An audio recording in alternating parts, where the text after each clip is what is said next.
Once you know for JLP, you labor, you PMP. That's how the man them functioning. We have never seen all people talk about everybody stay the same. Go back to when you see this before. Everybody stay the same. When did a prime minister before this carry a national institution to court? Hey. Who's the first? First. Ladies and gentlemen, welcome. Mr. Brother Bolo Viana. I know say Damian Crawford have a series of interview in, but that part I just catch a while ago, I decided to make a play it. Listen to this. Mighty God. Holness. Tonight I not sleep on, you know. Yeah, man, I just edit that part there. And the last one from last night, I'm sleep on. I'm gonna sleep for a good look while before life ends, you know. Yo, me say all this something stop play. I'ma stop the commentary and me sleep. You know what I mean? But I not sleep on tonight, man. No run yourself. Welcome to the platform. Share up the live. I'm gonna share up the live myself. I'm gonna share up the live. When I listen to that small piece here. Out of that interview, let's be honest. You see me? Damian Crawford active on the media, you know. And this one I'm really go over, but that part is interesting. Listen to this. Integrity Commission or something. You have to have a unit of people that you trust. But the JLP in this iteration have created distrust around every unit. Wow. Once you know for JLP, you labor, you PMP. True. That's how the man them functioning. We have never seen all people talk about everybody stay the same. Go back to when you see this before.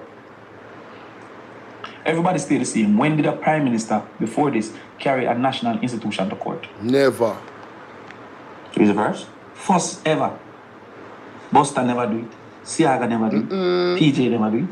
Portia never do it. First ever. You Share never do it. This man is the first. When did a man come and say, we know how to find him? Virgin, the man them said things about PJ for 18 years. You ever seen them get arrested? When you see politicians sue people so much. See, anything I said, I'm going to sue you. Yeah, defamation. Yeah, just to create fear.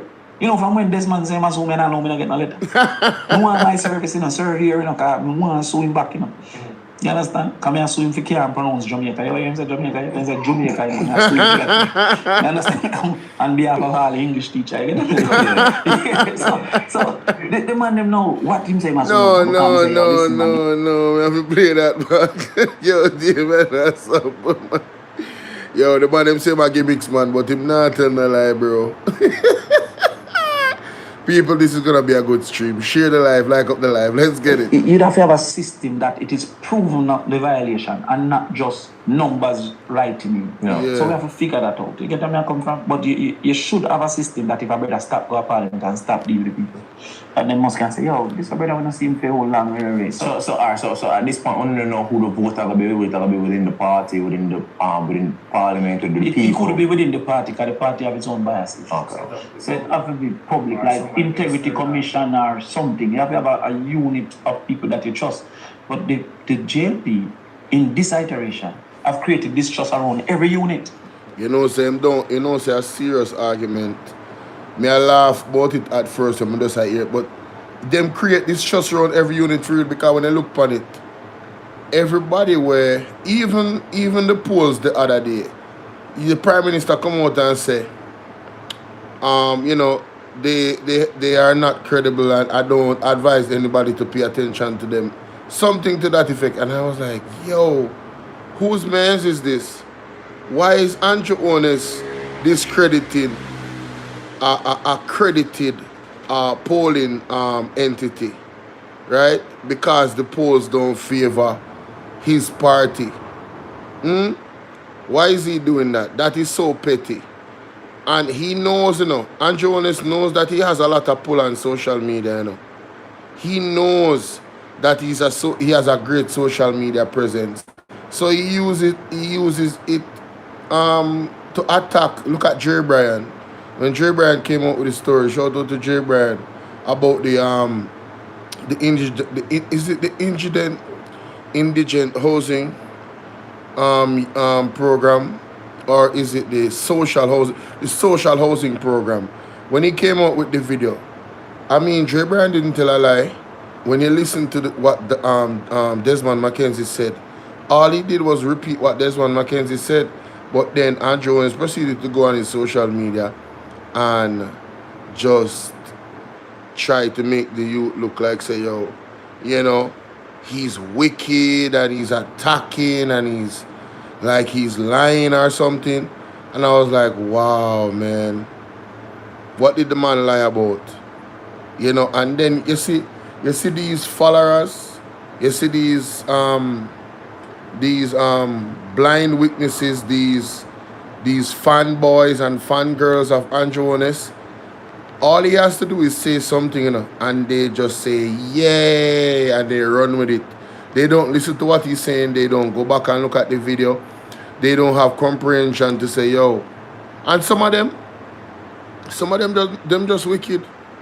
Them know what the vloggers them is dropping, the evidence that them dropping, them say is true, but them still just turn a blind eye to the facts and just run with Andrew and them no business. You know, earlier tonight I was having a conversation with some labor rights. Well, it's not a conversation because some of them I can't have conversation with. I don't know, them always get to you make you that's why I'm saying I have no more conversation with them, you know. Because I have I'm allergic to liars. I'm allergic to people that cannot keep it real and honest. I am allergic. And when we get down to the nitty-gritty of it, you see the same argument that Damian Crawford just make a while ago when them say everybody is the same. Is that them use, you know? The whole of them are thief. So they are admitting that they believe that Andrew is a thief, you know. But what they do is, what they say is, you know, load the man, and him alone a thief. That's what them are saying, and me I say that, you know. A lot of the labor right them see the IC report and believe say Andrew I do some thieving, you know. Them believe it, you know. Right? Because I have conversation with them, you know, but here one now. Although them believe it, them no business, them no care. They don't care because in their mind, all of the other politicians them is stealing. So them a vote for them favorite thief. That is how them come across. Them believe say Andrew a thief, but allow him because them a vote for them favorite thief.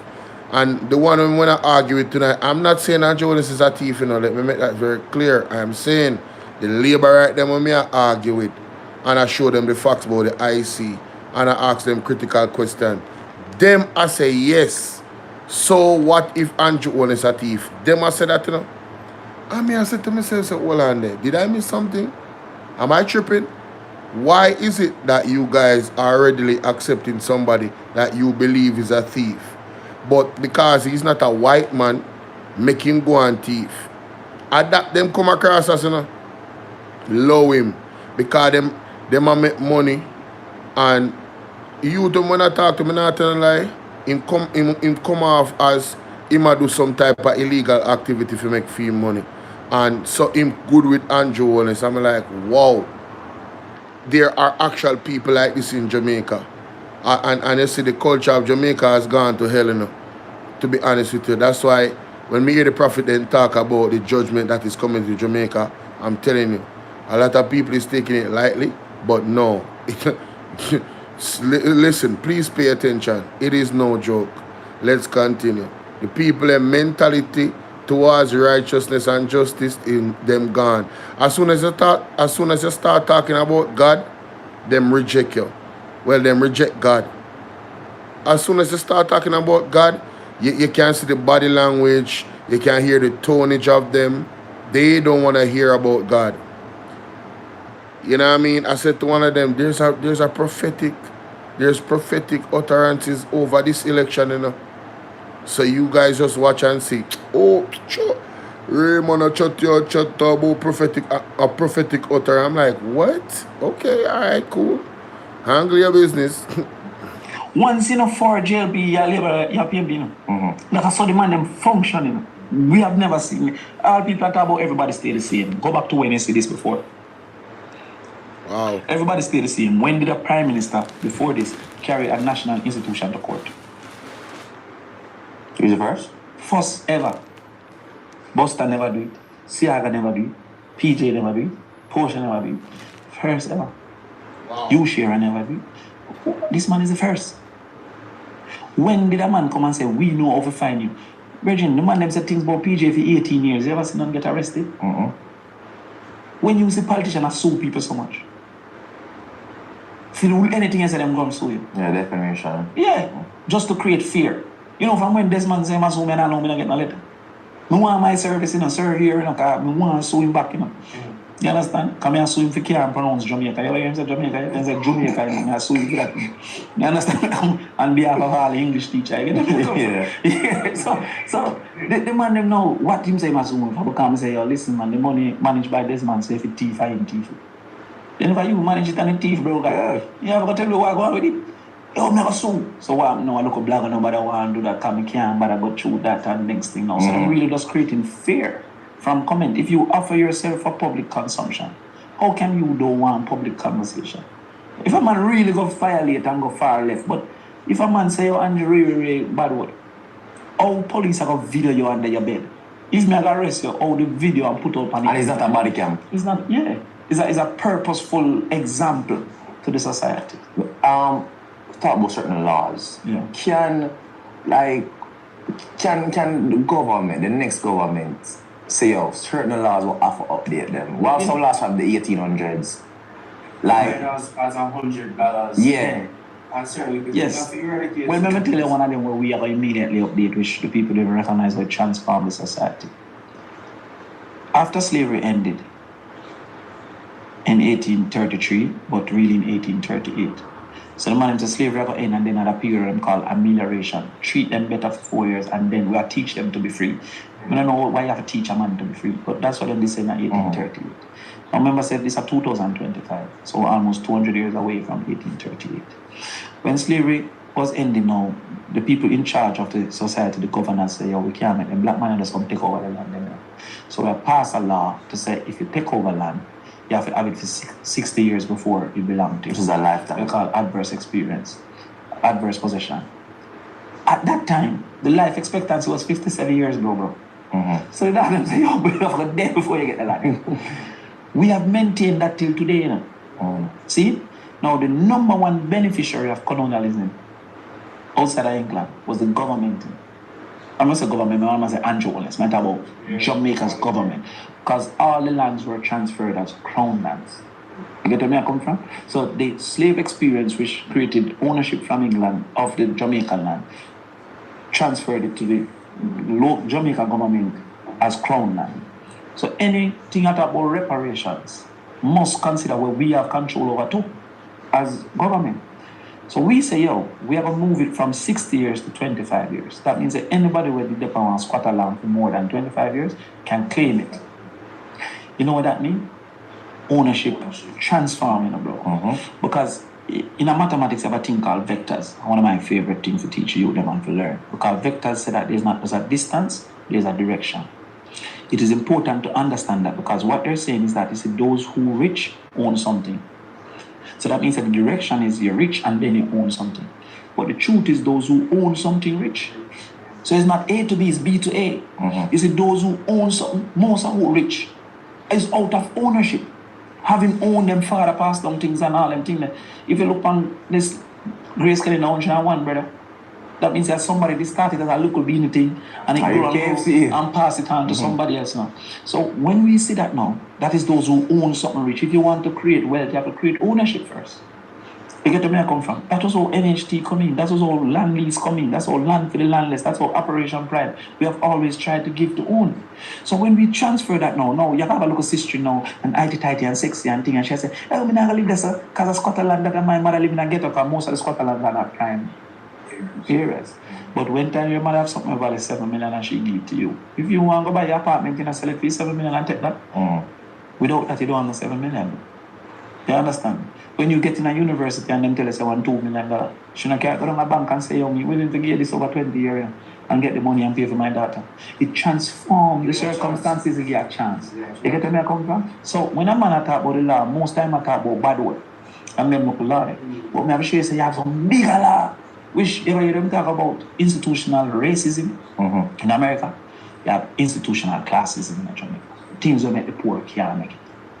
Put a blockage in front of them. You feel where I come from? Most of who get them preferred school go to extra class when you do PEP.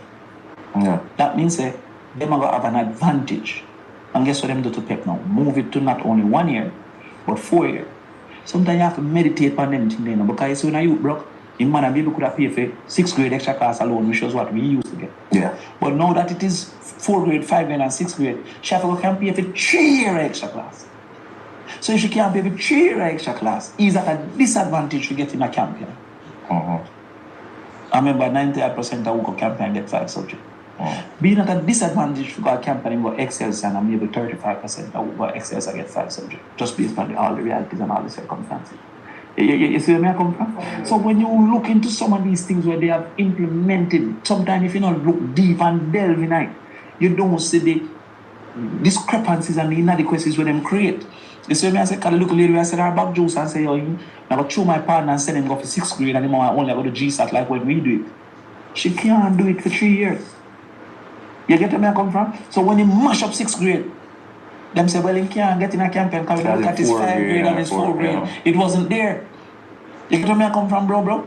It's 46% of our children have a single parent experience. 46%. Understand? In Asia, it's 7%. Just meditate the difference. Yeah. See? Now, a single parent household, when one adult is not interested, you lose the support of at least 30 people. Like mine, look, I have 11 auntie and uncle, brother, from my mother's side alone. I have 55 cousins. If me never accept my picnic and mind my picnic, all of that is missing from the support. You know how much youth will get saved if the father virgin see man, so where do you? You get where I come from? So the support system is not just one absent father, it's all the fathers, the circles, that village is missing. So when 47% of our children don't have a double parent experience, them are go out there to compete with 30 less people, bro. That's what I'm saying. So if you have to compete with 30 less people, imagine if me could have called 30 people for your grand when I'm back to school. Meds, no man. Meds, no man. I got a 2 million big no man. So now when she alone have to carry this burden now, she now downtown and she has sell back juice. She cannot leave that bus stop until the last man left the bus stop. So she reached home 7:30. Which picnic take up book voluntarily? Can't move in there. You're mad. Out. And I didn't even test time. Listen to me. See, when my father never did enough, and a man says, see your father did enough. I tear off his inside. You understand me? Me have brethren who used to make gig before me, make kite before me, make box shot before me. When not never intervened, for them intellect proved greater than mine in hindsight.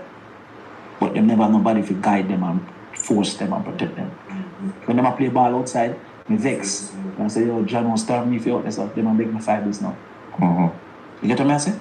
So the circumstances surrounding that reality, where them look upon some youth now and say them what is, the circumstances surrounding their reality was that they never get a fair opportunity. You get where I come from? They never had a parent that was interested, or 2 parents that were interested. Them never eat before them because school because they couldn't afford it. Them did have dyslexia and nobody never find out. Or them did have autism and nobody and treat them like a dunce and dunce. Yeah, they never get no book for that school. So when them... Yo, that interview you turn up. Why any interview with Damian Crawford turn up? I never this me really ever met still. So, big up Damian Crawford. People, yeah, make sure you go check out the fix. Yes, because there's a Damian fix them. And more of a start off with a little piece here. When you like up the video, Listen these shots that were fired by Damian Crawford. Yo! No. You know what? Let me play it off on my phone. Yeah, man, cause yo, I have to record this. I have to record a little piece here and post it. Yo, Damian, if you behave, bro. Yo, the man are really the teacher. Yo, the word play what the man use and just mash up Andrew. Right, yeah, so is just wrong, bro. It is unfair. This man is not fair. Listen to this. All me can hold on. Hold on. Got a phone here. Phone I kinda loud still, you know. But make sure somebody turn it up on bucket, yeah, man, phone, okay. I want to hear the greatness. Alright, listen to this. About this conversation. So we said no. We have to put in some way. One way is a concession that you cannot pay as much taxes to get a car. You get me? So when we put these things of removing the home rate gap, removing the attendance gap, removing the nutrition gap with the $400, removing the early exposure gap, you will see a transformation in education. You get where I come from? Yeah. What have they removed? Remove the money from the government coffers. Hey. That's all that they have. As you mentioned, some of them rap on a bill. But just put that. Don't forget that Nutri products had a fee free by Jamaica Labour Party people. Take out over $20 million from Nutri products. Wait. You can Google it, you don't have to believe me. Believe Google. Well, I think I would say like at least if the PMP should come to power, JLP members shouldn't worry about security, they should worry about the judge. One by one them are going to jail. Yes. You really and truly believe so? Well, you have 10 of them under investigation for illicit enrichment. That is the same thing when them do to scammers. Meaning they got reach out a negative activity, in this case, thieving government resources. Hey. So, I start to study English, I know me is a maths man. Yeah. I start to study English because I know some pronunciations, them have to uptight. And I realize that there are some words that sound alike.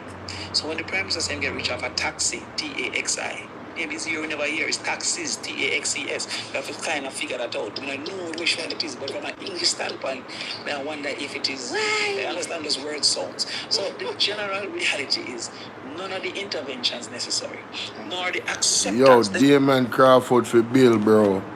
Yo, on the ear with the man said a while ago, the man said, I don't know if they, when Andrew owned it, we'll play it again. Get that Nutri products had a thievery by Jamaica Labour Party people. Take out over $20 million from Nutri products. Wait. You can Google it, you don't have to believe me. Believe Google. Well, I think I would say like at least if the PMP should come to power, JLP members shouldn't worry about security, they should worry about jail. The judge. One by one them are going to jail. Yes. You really and truly believe so? Well, you have 10 of them under investigation for illicit enrichment. That is the same thing when them do to scammers. Meaning you got reach out a negative activity, in this case, thieving government resources. Hey. So, I start to study English, I know me is a maths man. Yes. I start to study English because I know some pronunciations, them have to uptight. I realize that there are some words that sound alike. Yes. So when the Prime Minister saying get reach out a taxi, T-A-X-I. Right. Maybe this year we never hear, it's taxes, T-A-X-E-S. You have to kind of figure that out. I mean, I know which one it is, but from my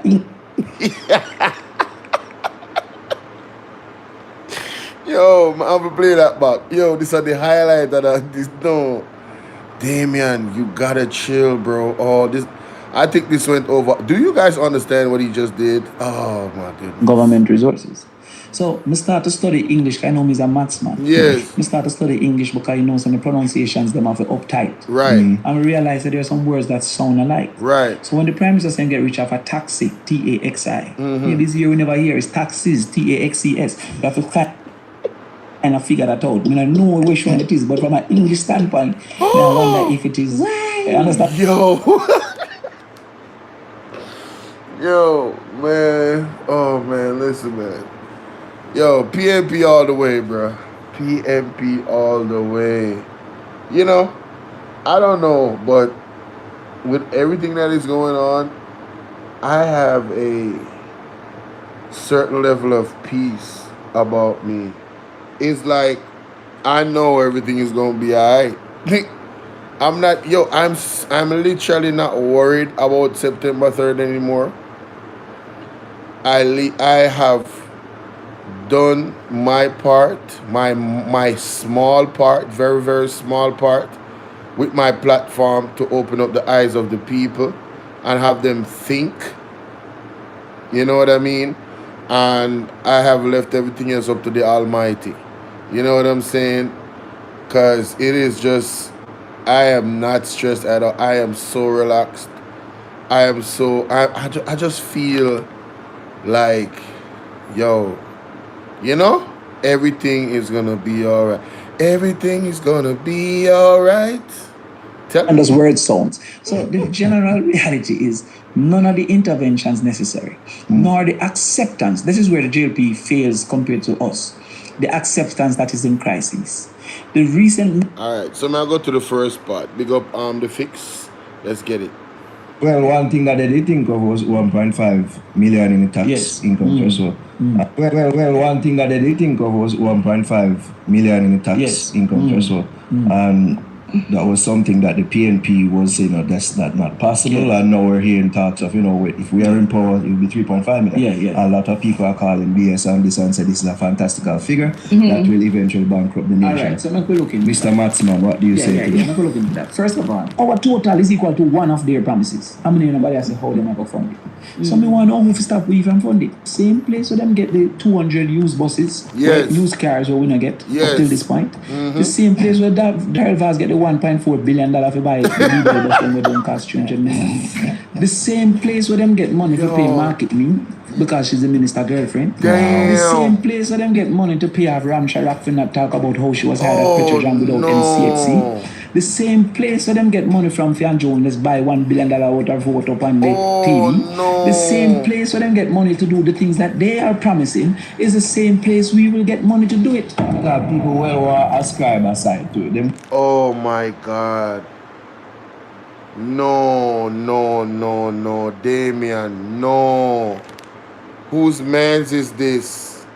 Damn. be more child for you, especially a particular somebody who shall be unnamed.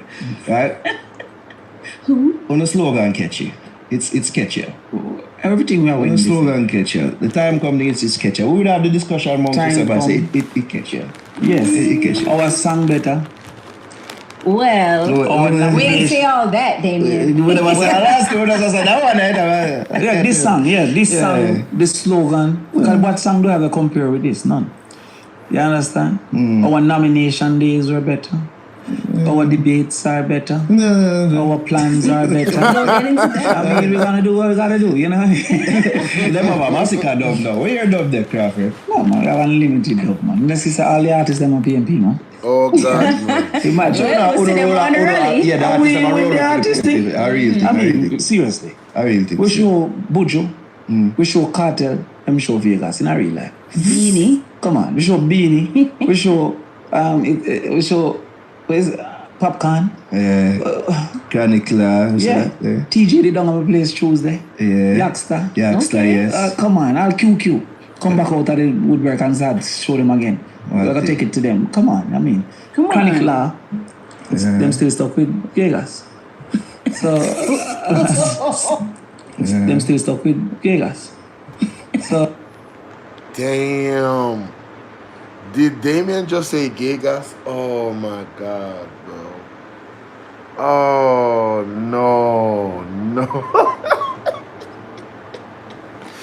Yo, what?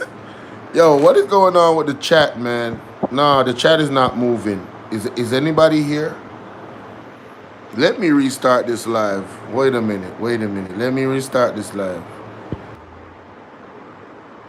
Oh, yeah. All right. Cool. Tropical Nomad TV, what's good? You say listen, you're not tired, you're not too tired for time. Well, big up on yourself. Anyway, you guys are, you can't tell me where you guys are watching from, big up on yourself. Come on. Chronicler, them still stuck with Vegas.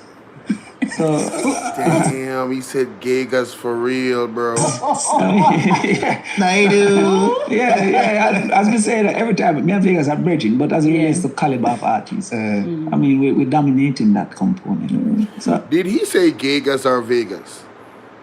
You mind him, my bridging? Oh, man. all thing we left for win now is the 3rd of September. I want to get into all of that. Yeah. Big up yourself, Tropical Nomad TV. Respect. Before we get to that, of course, big special welcome to our guest, friend of the show, big friend of the show, regardless of politics, actual friend of the show, in a real life. Yes. Senator Damian Crawford in the building. A true man, Mr. Damian Crawford on this show quite a lot over the years, so that's true. Thanks for joining us as per usual. Yes, out of his busy schedule. Yeah. So first of all, I have to ask you the question the people people in mind right now. Yes. Why is it that it looked like it did use the leftover baby oil from the Diddy case Oh, on the debate stage? what? over there? Well, Why? you know, star of a shine. You understand what I'm saying? That's all people gonna talk about this. So why do you look so shiny? Yeah, the star of a shine. You understand? Shine bright like a diamond. You know what I mean? Damian never got to makeup. What's Yeah, going right. What on? happened? Yeah, the limited makeup and Matthew, where you deal with Matthew? thing, but the lights and all of that. And You see, then, right, yeah. as a black man, when sunburn, your skin kind of start to respond. You get where I come from? So yeah, that one. You I understand? look and I say, no man, Damian look like him just doing ear, you know, and it tight. Yeah, and then you the just do product. to man. Because everybody, I'll tell you, so when you do them thing there, everybody have an opinion. Yo, you have this, you have that, you have a shape, because you know my thing already. Yeah. Some of we going on slippers. You know where I come from? Yeah. So everybody was trying to get an input and kind of listen to everybody. But yeah, the shines. But as I said, star of shine. So just give them the star look. That are the star look. That's the shine, right? The star, but was the star nervous? I said this not seem Was like there Damian. any particular pressure more than usual than before? Yeah, I see them a beat up on the internet too, because them say they look like me, they take my mad pill and then it wear off and I last. You understand me? No, let me tell you, the odds are great, you know. You get me? And if it's one thing you don't want to make a mistake, especially with the attention of the me, you don't want to make a mistake that affect the total. So sometimes when you represent yourself, it's easier because the burden is yours to bear. Right. No, you know, I have to give Damian Crawford him props for admitting that he was a little bit nervous. Thank you so much, Matthew.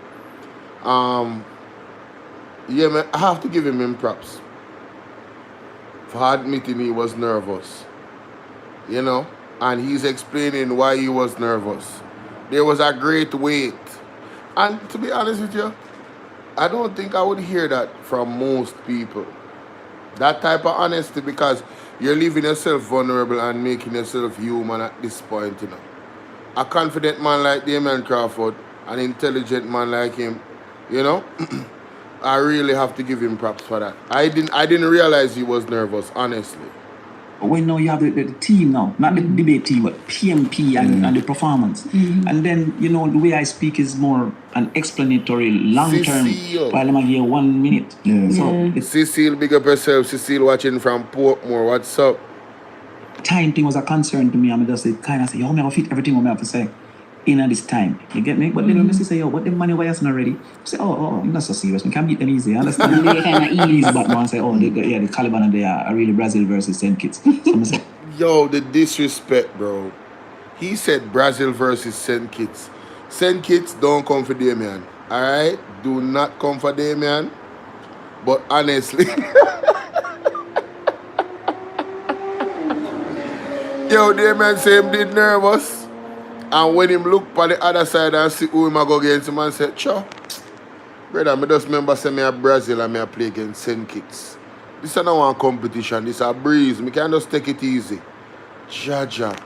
Yo, the level of disrespect is insane. oh, you know about this. So the first part now, we really have to, yo, we can't come. First of all, you know, the people come and expect, say, yo, the boss have a character. Yeah, man. So that also create a little burden too. Yeah, that's a pressure. I say, yo, bro, we can't flop today. So, yeah, the first two balls, them never bounce right there. And then we say, oh, so even though, I mean, we are around the place as it relates to the cuts coming out of it still. But, and then my teammate, them did sufficient. Yeah. Sometimes when you now play or you want to play, you get back some energy when you see a team and say, oh, yeah, all right, cool. Me now dribble on the whole side because the team was there. So, Rayman and Sophia was dealing with them perfectly. Yeah, Rayman because I never even fired. wanted to talk about I say that. Rayman ever fired. You know, the man ever so fired. That's his feel that, personal. Yeah, man. See, and then my role now, Where you say tropical, nobody, I give one 6 out of 10. Alright, I ain't mad at you, you know what I'm saying? Well, when I look on it still in terms of his standard and you know his capability, I think that's a fair grading. I think I would give him more than 6 still. I would probably give him a 7, me personally. And that me say, what you say? Him never come out swinging like usual, but him still give them 6-0. Oh, sorry for misreading what you said. No, that's facts. That's facts. was the data and the information and You understand? But women, I beat them like, yo, pa, pa, pa, pa, pa. Straight fact checking. Yeah, man, I say, yo, you, when you say, I don't understand, you say, oh, that's right. Yeah. And it was, yeah, you know. But even on that, because they declared JLP as the winners of the social issues debate. Ooh, only JLP FM. Only. Yeah. Only JLP FM. Damn. Where JLP FM? Where, what? Nationwide. What's their frequency? What you mean? Okay. Damian Jackson said we win. Nationwide. JLP FM. You know, so Damian, I give them ideas though. Damian, in the new era, you going to see JLP FM. You give them ideas, my boss. The Crook said we win. CDM said we win. Only JLP FM said You know what? Well. I did see more of the media houses saying that PMP won. Yeah. I think a repeated thing that they said was from the opposite side was Matthew Samuda. Was the doing his thing. best from the JLP Yeah, side. you think that you're forward, Sir Crawford? Huh? Sorry. No. Like a wrong door. Yeah, okay. Yeah.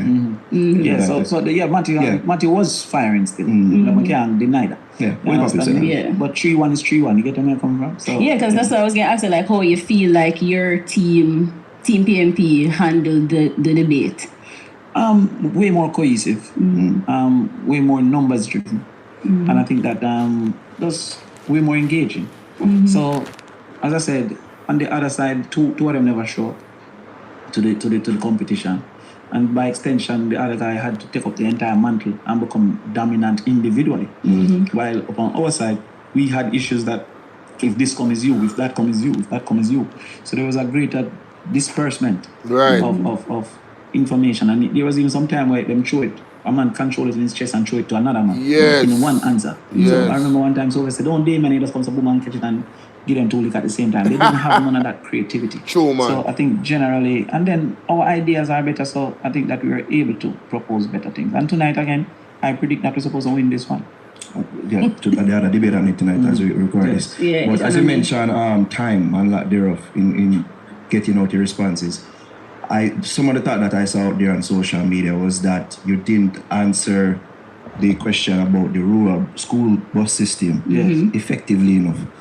No, yeah, you don't know, so you have time here. Yes. I feel like... So Damian did call the debate before it happened.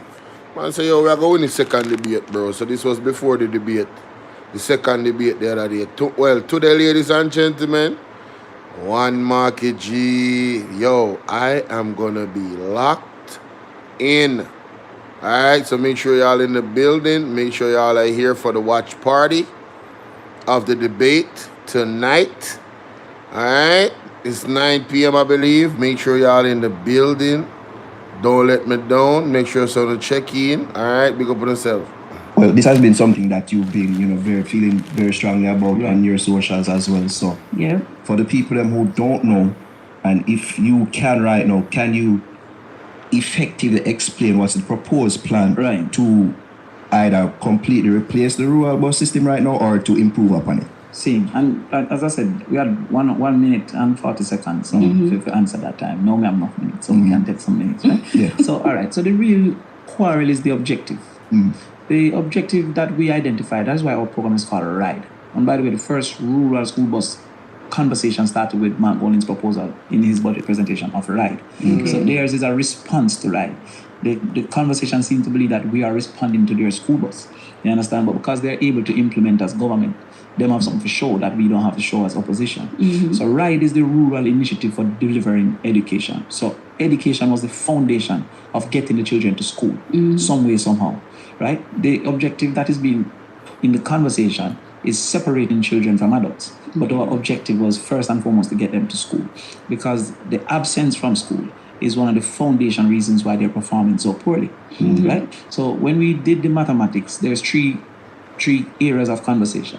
The general absenteeism has 22%, rural absenteeism has 34%, and deep rural absenteeism of 55%. So the greatest negative was deep rural. Of the 190 days, they were missing up to 100 days. So we had to solve deep rural absenteeism. Now, if you're going to solve deep rural absenteeism, the problems that exist was one of two: affordability and availability. Many deep rural communities, because they're farming communities, the adults don't travel out a lot. So I never considered that. this is a key thing that he's mentioning, you know. He really has put a lot of thought into a system for the children. You see the way how he's articulating the issues and the challenges. Yo, listen, just listen. I ain't gonna talk too much. Just listen attentively, guys, and share the live. Conversation. The general absenteeism has 22%, rural absenteeism has 34%, and deep rural absenteeism of 55%. So the greatest negative was deep rural. Of the 190 days, they were missing up to 100 days. So we had to solve deep rural absenteeism. Now, if you're going to solve deep rural absenteeism, the problems that exist was one of two: affordability and availability. Many deep rural communities, because they're farming communities, the adults don't travel out a lot. So only the children become the source of income for the taxi driver. Additionally, there's not two-way traffic. Not many people going into the community for work. So therefore, the taxi don't see it as profitable because he's running one route empty and the other route with only children. So some of the times that you see these overcrowded taxis is because no other taxi is going up there. So all the children are trying to catch this taxi, right? So we looked at it and said, how do we either subsidize taxis so that it become affordable for them to profitable for them to run the route, and equally, how do we make sure those who have access to vehicles afford to come out because them can't come out in the deep rural spaces. So when the first conversation about bus come up, we were like, this can't work because the target group is deep rural. One, they don't have enough people for full of 50-seater coming out of the space, and two, the infrastructure don't facilitate for the BBL buses to go up there. So the BBL buses, you're absolutely right. Tropical Nomad, he gave a quadratic type answer to this, and the other side come with a lot of linear type solutions. This I don't know what shape of an answer this is, but this past quadratic. So because we were focused only on that space as the target space, we said, yo, listen, this can't work. What we have recognized is that the collective knowledge of the total is greater than any individual. And it is clear that the people want a bus system. So now the people come and say, no, we want separation. So we have a duty now, because we can't go like we're brighter than the total. Brighter than Daryl, but the total, we're not brighter than the total.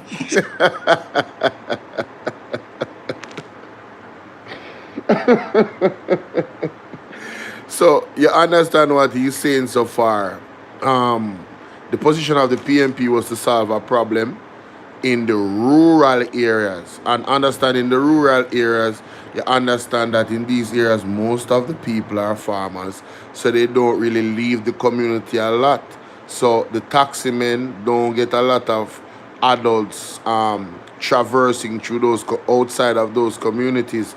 And equally, there's not a lot of people coming in because they don't have certain levels of development that would attract an outside crowd. You know what I'm saying? It's very quiet. So if the kids are going outside to go to school, then, you know, these buses are not going to work. What you're going to do, you're going to send, because of the roadways and the hills and valleys in these areas, those buses are not suitable. So, the PMP is saying, listen, we are going to vet private taxi owners and you know, have them contracted to carry these kids to and from school on time. You feel what I'm saying? And yeah, let's continue because that's the gist of it. But then he's saying, you know, they realize that the people actually want a bus system. So he's saying, listen, if we are the People's National Party and we listen to the people, so we are listening to what the people want, right? The brightness, that response, the dangerous, all right? So Damian Crawford is giving us a comprehensive answer and an explanation to the thinking of the People's National Party where the rural bus system is concerned. And he's just warming up. Let's continue. So the people now say we want a bus for whatever reason. So we say, all right, what is the best bus system that we could create? Because our first thing was how deep rural would function. So if you look at the 100 routes for St. Catherine, Linstead to Spanish Town is a route. That don't include the deep rural spaces coming to Linstead. So we now have to figure out a way using a hub and spoke system like airplane to carry the people to a school bus system that then carry them from that hub to another space. So what we were saying is the way that they're doing it don't solve the deep rural absenteeism problem. But the way that we were doing it don't solve the people's desire for separation. So All right. So you notice how transparent he is.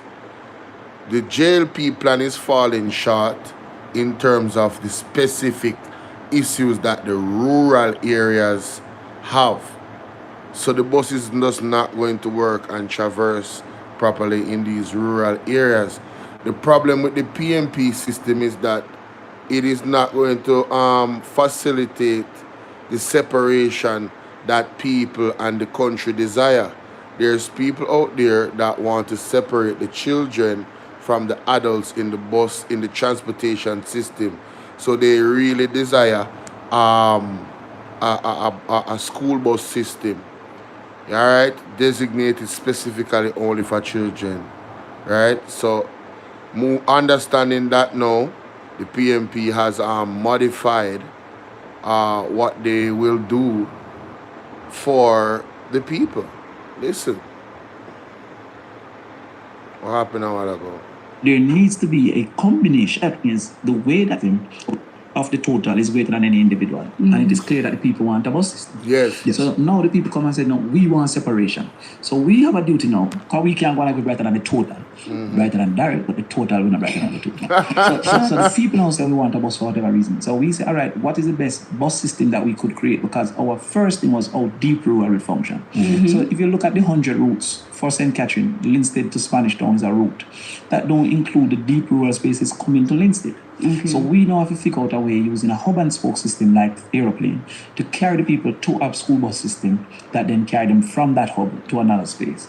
So what we were saying is the way that they're doing it don't solve the deep rural absenteeism problem. Right. But the way that we were doing it don't solve the people's desire for separation. So there needs to be a combination of satisfying the people's desire for children separation and taking out the children who are being absent in the main from school. So what I was trying to explain was in the form that it exists that don't speak to the deep rural, it can't function for the general objective of access to education. But ours, who then depend on private, don't satisfy the people's desire for separation. And so we have to find some middle ground to do that. So what's that middle ground that you're saying? The middle ground that I am analyzing at this time is a hub and spoke system. Now, if you look at Miami, for example, airport, airplanes use it. So Miami airport is a hub. And if you're coming to Jamaica from Michigan, it might go from Michigan to Miami, and then another one come from Ohio to Miami, and another one come from wherever to Miami, and then everybody go on the Jamaica bus, the Jamaica plane from Miami to Jamaica. Yeah. So we're feeling that these hubs like Linstead, etc., Maypen, that are the hubs, you get smaller vehicles to take them out of the deep rural spaces to the hub and then carry them. Because one of the things that we must acknowledge is that Jamaica don't have zoning. In America, it's education zoning. You go to the school nearest to your yard. In Jamaica, it's... we have to listen to that again. No, we have to listen to that again. No. That middle ground that you're saying. The middle ground that I am analyzing at this time is a hub and spoke system. Now, if you look at Miami, for example, airport, airplanes use it. So Miami airport is a hub. And if you're coming to Jamaica from Michigan, it might go from Michigan to Miami, and then another one come from Ohio to Miami, and another one come from wherever to Miami, and then everybody go on the Jamaica bus, the Jamaica plane from Miami to Jamaica. Yeah. So we're feeling that these hubs like Linstead, etc., Maypen, that are the hubs, you get smaller vehicles to take them out of the deep rural spaces to the hub and then carry them. Because one of the things that we must acknowledge is that Jamaica don't have zoning. In America... No, I understand what Damian is saying. And that is a pretty good idea. Yes, all right, you guys, we know you want to have a school bus system, you want separation. So here what we're going to do, we're going to get the kids from those deep rural areas and bring them to the bus in the central area. And I think this has already happened, not in an organized way, how Damian is looking at it, because when I think about the private buses that carry children to school, normally the parents are the one that bring the child from the deep inland rural areas or inland areas of the communities and bring them to a point where the bus stop and pass every morning at 6. As a matter of fact, we can go back even further. Who remember the old country bus them? Well, not the old country bus them. Who remember the country bus them we used to go at town from all part of Jamaica? Especially the country area them. Who remember them bus them? And the bus pass the main road one certain time every morning, like clockwork. And if you don't go out there, you're going to miss the bus. Who remember that? Right? And some people have to take small taxi from the deeper part of the country area them, but then they if you come down on the main early to make sure say them catch the bus.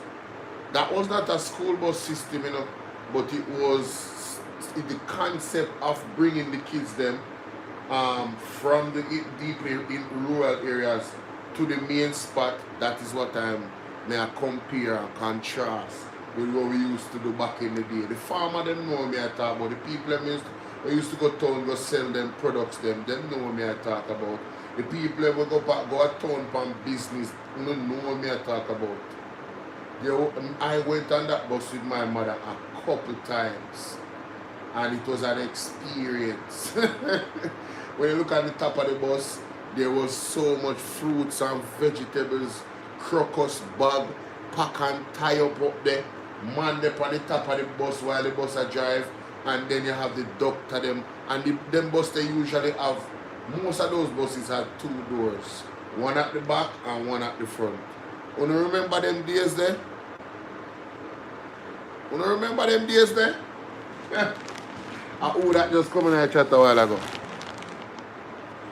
Oh, Strawberry 10, what's up, my baby? Good to see you, love. How you doing? Hope everything is good with you, love. Salute to you. Yeah, so those buses, man, I remember those days. Damn, that took me back.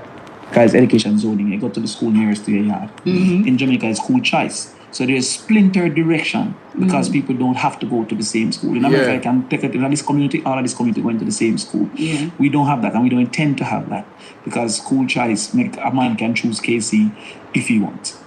So when you so what Damian is explaining here, ladies and gentlemen, is the way how the school system in Jamaica is in terms of having a school choice.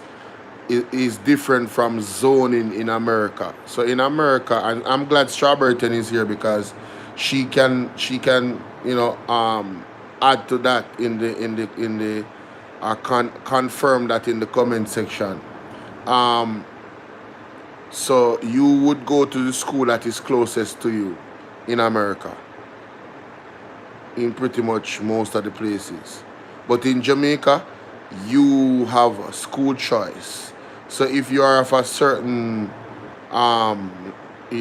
IQ or brilliance in Jamaica and you do your quote-unquote exams at primary school level to go to secondary, you would choose 3 or 5 schools, like your top 3 schools. And if you pass your exams at a distinctive level, you would be able to pick that school at your first choice school.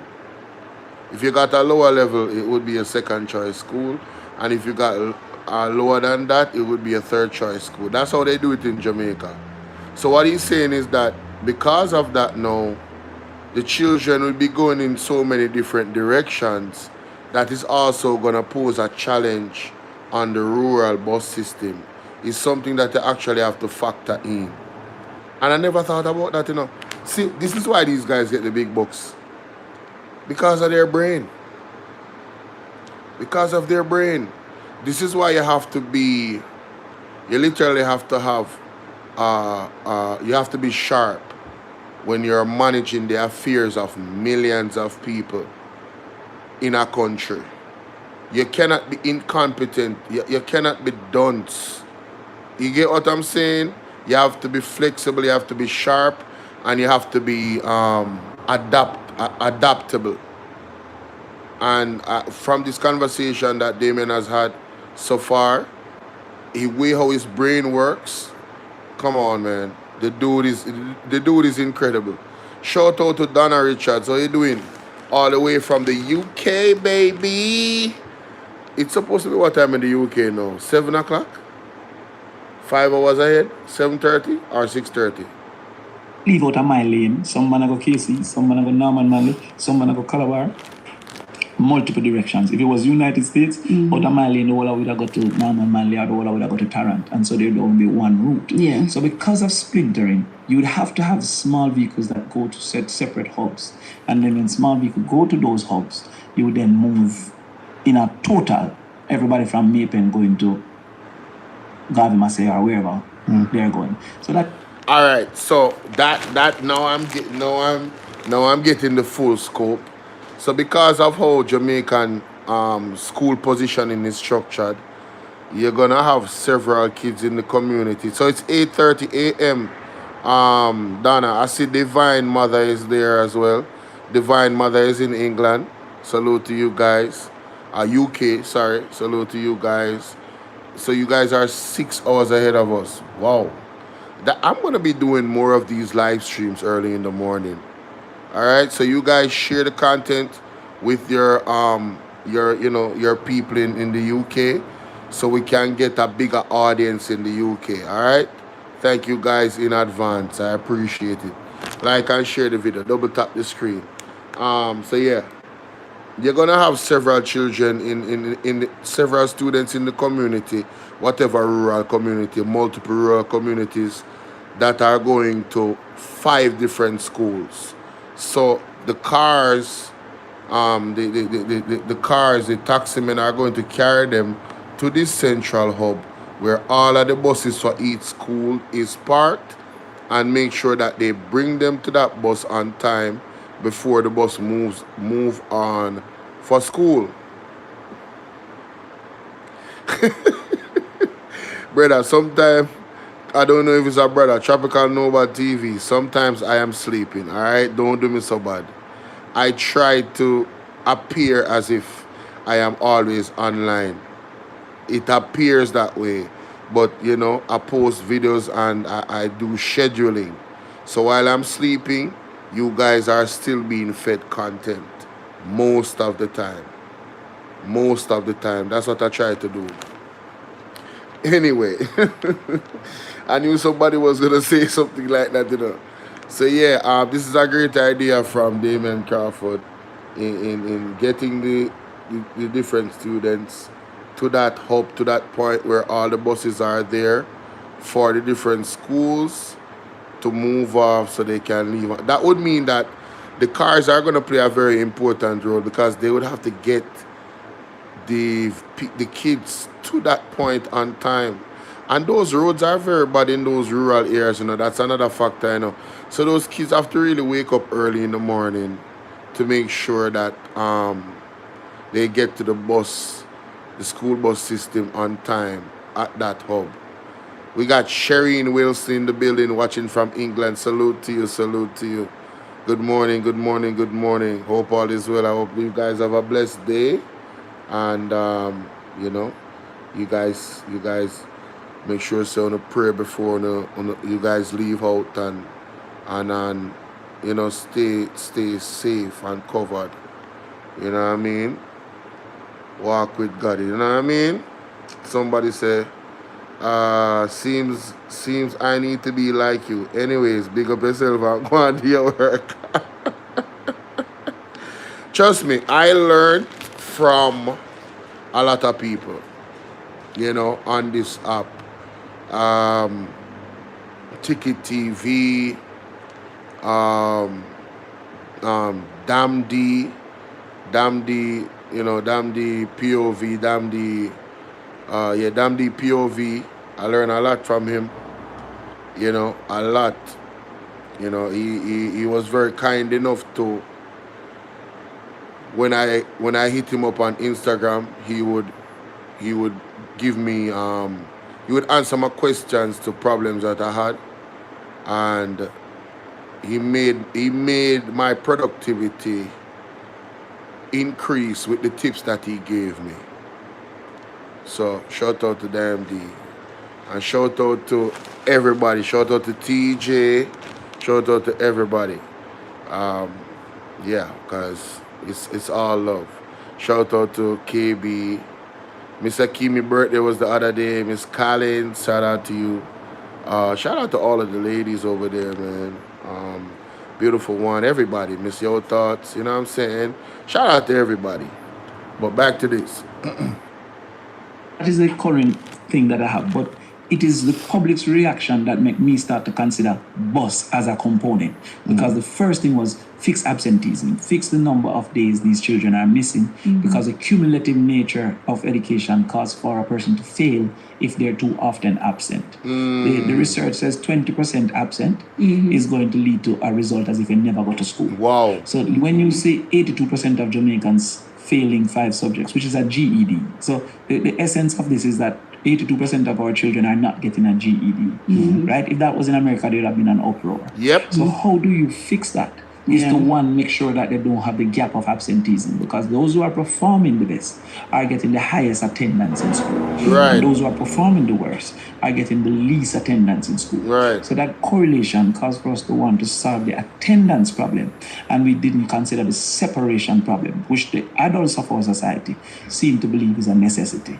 So now that we have acknowledged that, the adults see that as a necessity, we would have done the busting different. So the 1.4 billion spent, we would have spent that on coaster buses, for example. Because that's what I wanted to ask you. Is it that you think that is only small vehicles can go to the deep rural areas, or what's the issue with the big buses that they have? Because they can. One, it would be inefficient because you don't have a lot of children coming out of it. You call these dying communities, they don't have many people coming out.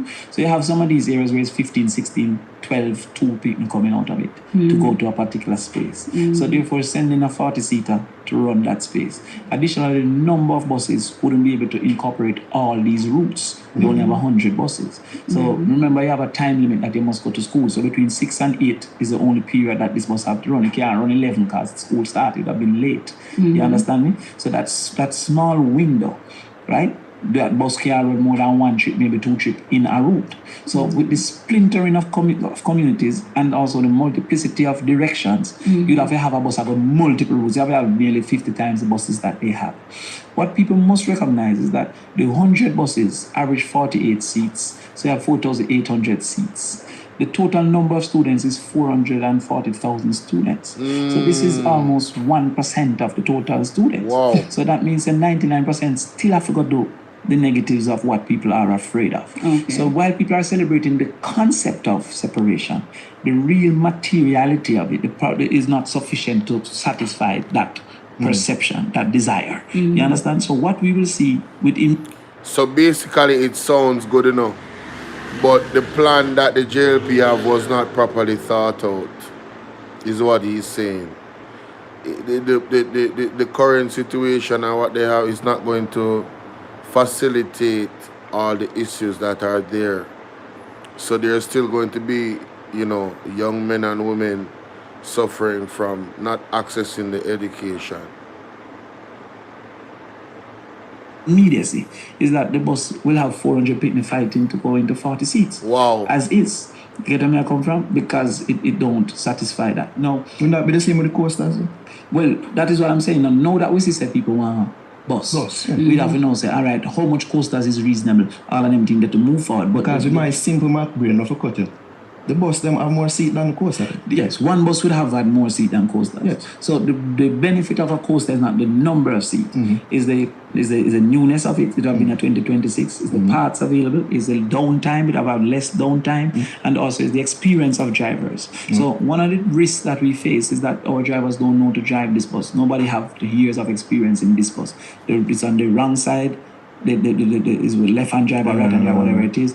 The size of the bus is different. So the level of experience with coasters, you'll be able to get persons with greater experience of control and understanding than this bus. But the newness of the coaster, the fitting of the terrain, the availability of parts, the mechanics being experienced, all of that will reduce downtime. But then we'd have to say, how much seats do we need? Do we need 100,000 seats? Do we need 150,000 seats? Currently we have 4,800 seats. So therefore, the design of it, while it would use a coaster, wouldn't necessarily use 100 coaster. You understand what I'm saying? So that is what we'd have to now analyze and look at. So in context, we just feel that the efficiency, the method of it isn't the right way that they're doing it. While it might be the right thing to do based on the public's opinion and the public's desire. And that is what our duty is to serve the public. So Right. me can't just impose my opinion and say, yo, anyway them forget to school, anyway them forget to school. Because the public have accepted that there's dangers to adult children interaction. And by extension, they want that adult-student interaction to reduce. Which is why the concept of these buses were praised upon. That is why it's praised. That is why it's praised. So me now have it does say, all right, me see one say people. And people that say a bad mind and say, oh, you have to cuss this when this seems such a good idea. But your thing is that the idea is great, but the execution is wrong. Okay. And it don't satisfy the problem. So we'll see that when it is only satisfying 1% of the students. We'll see that when you're going to see a fight to get into the bus. We'll see that when is who get in, and it have nothing to do with the poorest getting that blind. You understand what I'm saying? So when we say we're going to go to the vice principal, the guidance counselor, to choose who benefit, because they would know who's missing school. They would know the circumstances of the people. So when the guidance counselor said, these are the people missing school, and we send our social worker into those communities, why are they missing school? It could be illness. Why are they missing school? It could be a parent we're not interested. Why are they missing school? It could be lunch money. But if the reason is transportation, then we intervene to satisfy that. So this targeted approach that we had would have ensured that those who are missing school come to school. The non-targeted approach is who catch the bus. And by extension, we think that that is a deficiency in the system as it exists. So always saying, and I hear him saying, like, one of these politicians saying God not like bad mind and God not like public. God not like criminal neither still. So No, he's flowing so much. I didn't want to stop him because he makes his argument very cogent and clear. Brother, we don't have a problem with the bus. This does not solve the problem, right? It's not efficient. These buses are old. We have concerns about the safety and the actual them actually moving around through the spaces of rural areas. We saw one of the bus got stuck because the back of it was too long. And then there's other deep issues where there's a medical study about the emissions from the buses. Right, that it actually I need to get that study. I need to get the link for that study. There's an actual study that deals with the emissions and how they are harmful, especially to persons who already have an issue with asthma or shorter breath or anything like that, and it only worsens the problem.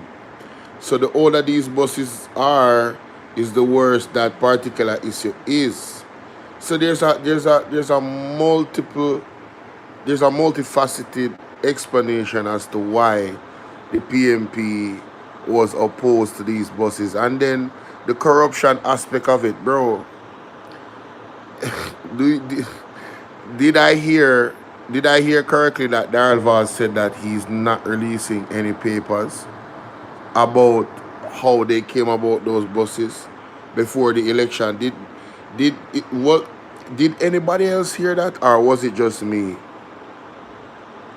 Like the people of Jamaica, if he said that, the people of Jamaica, even the most die-hearted laborites, I'm just saying this to put it on record. I know it's not going to convince a lot of you to vote otherwise, but how can you support this government? Are above reproach that they are not supposed to explain to us. We are the ones that are their employee, right? Their employer, sorry. We are the ones that employ them. They are employees of ours. They work for us. You understand? So when we want an explanation for how our monies were spent, how dare they say that, no, I am not going to give you an explanation. I want you to imagine sending your kid to the shop and you gave them $5,000 and you told them, listen, go to the shop and buy a pound of rice. And they came back and they didn't give you a receipt and they told you that the money is finished. and this is a $5,000 worth of rice, a pound of rice. What would you do with that child? How would you handle that situation? More than likely in Jamaica, I'm sorry, but you're probably gonna get your ASS whooped. Yeah, you're probably gonna get your ASS whooped.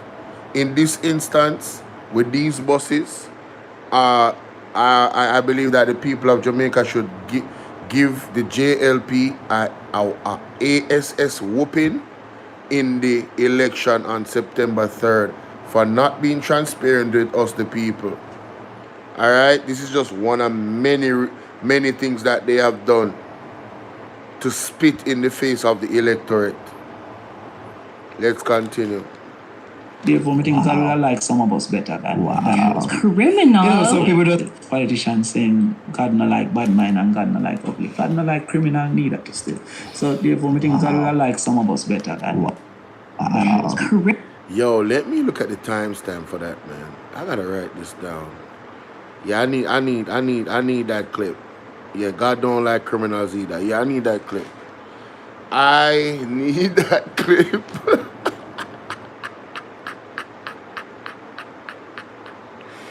Yo! Shout out to Criminal. Some people just take Crawford. this as you just trying to undermine the government and its efforts, you know, because they're like, at least the feeling and the understanding that I got from this whole rollout was that this is something that they're phasing in, and eventually the buses will be new. So even like we've seen a couple of them break down and everything, I feel like it's just like a quote unquote testing phase. Let us look at it, right? Because when you're building a nation, it's different from when you're building a narrative. When you're building a narrative, it's post-action, right? Yes, I for you. So watch me now. You are going to decide on buses. Would the average person decide to buy a 15-year-old bus? No. The average person would have preferred a new bus. Yes. All right. Newer. So therefore, if you come and look on the internet and see that these buses are for 4,000, but somehow to us it was 20,000. You start to wonder why is that so? Then now you find out, instead of put out a bid for people to say, yo, we want buses, can you find buses, and then put in a bid and we analyze your bid? You go to one man and he decides, I'm going to sell this bus, and you choose this bus. You could have buy a bus from China, you could have buy a bus from anywhere. Talk you about it. JUTC buses. Nothing stopped you from considering other buses. You could have done a Toyota Jamaica. You decided to buy these buses. Now, having decided to buy these... No, and let me add to what Damian is saying. Remember, Daryl said that it was an emergency, you know. So given that it was an emergency and Toyota is right down the street in Kingston, why didn't they use Toyota? They were adamant to get these particular yellow buses. Why is that? These particular yellow buses that is old and literally are rejects from the American schooling operations. They are rejects. I reject them. They don't want them anymore. So they don't use them for they are not considered of the highest standard for the children in America because they are not as safe at the age that they are. Why did Daryl Vaz decide that say Damian had the right bus though? And the ballpark figure of $1.4 billion is not like say him spend $50 million or $60 million to buy the bus them. Or $100 million. He spent $1.4 billion. And when Damian did the math about the actual costing of the buses, it was in the ballpark of $330 million. So where's the rest of the money? When you consider retrofitting, moving the door, you know what I'm saying? All of these things, when you consider that, the one thing you can't change. Patrice, how you doing, my love? I saw you wake up early, Bolo. I'm not sleep yet. So I'm saying, when you check out the costing of the buses, it don't make sense. Something is not right, you know. And if the people are suspicious about your spending activities, I think as a government, you should do everything in your power to ease their mind. You understand? Especially because they are your boss. You are an employee. I am the employer. And on September 3rd, I'm going to remind you. Are you getting ready to drive out? Yeah, man. God bless you and stay safe out there wherever you're going. You understand? Let's continue. These buses, the invoices said that it's $300 million for the buses in totality. Yeah. But somehow your budget is $1.4 billion. Now you're going to tell us that that is to fix the buses. Now, why would you buy a bus with the bus on the door on the wrong side and then choose to retrofit it and put it on the other side? So all I'm looking at is to say, okay, so even if you buy a bus, why this bus? And why this sound like some corruption there's somewhere in it?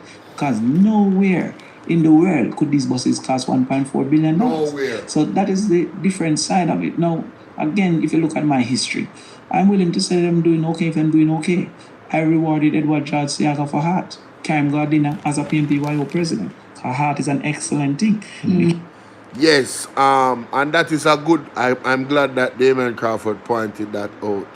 His reputation is he's not afraid to give credit where credit is due, even though he's a strong PMP member that would never switch to the JLP. He can say, listen, the Heart program is a good program. Big up yourself, Edward Siaga. Come on. If the man said the thing don't make sense, and the man do the maths and something right, as a teacher, as a mathematician, something is not right. You understand? Good. We can knock that. Because you don't have to get zero to fail. So it's not like you have to say, no, JLP doesn't do nothing for say them fail. I've had students who get 20% and is 50% is a pass mark. So therefore, they can do something that I'm saying, this is the right thing to do. It is my opinion that the chief problem to solve is getting to school. That's my opinion. It is a public opinion that a further and equal problem to solve is separating the students. Right. The JLP's performance to this point has failed in doing that. In 2015, JUTC carried 100,000 children. Currently, it's carrying 5,000 children because they have 100 less buses. So therefore, more students are taking private transport in the urban space because of the management of JUTC. Yes. You understand? So this entity will lose $18 billion. You have to say, but you save $1 billion on gas. So you save $1 billion on gas, but you lose $18 billion overall. That means you still... Yo, who said that in the debate?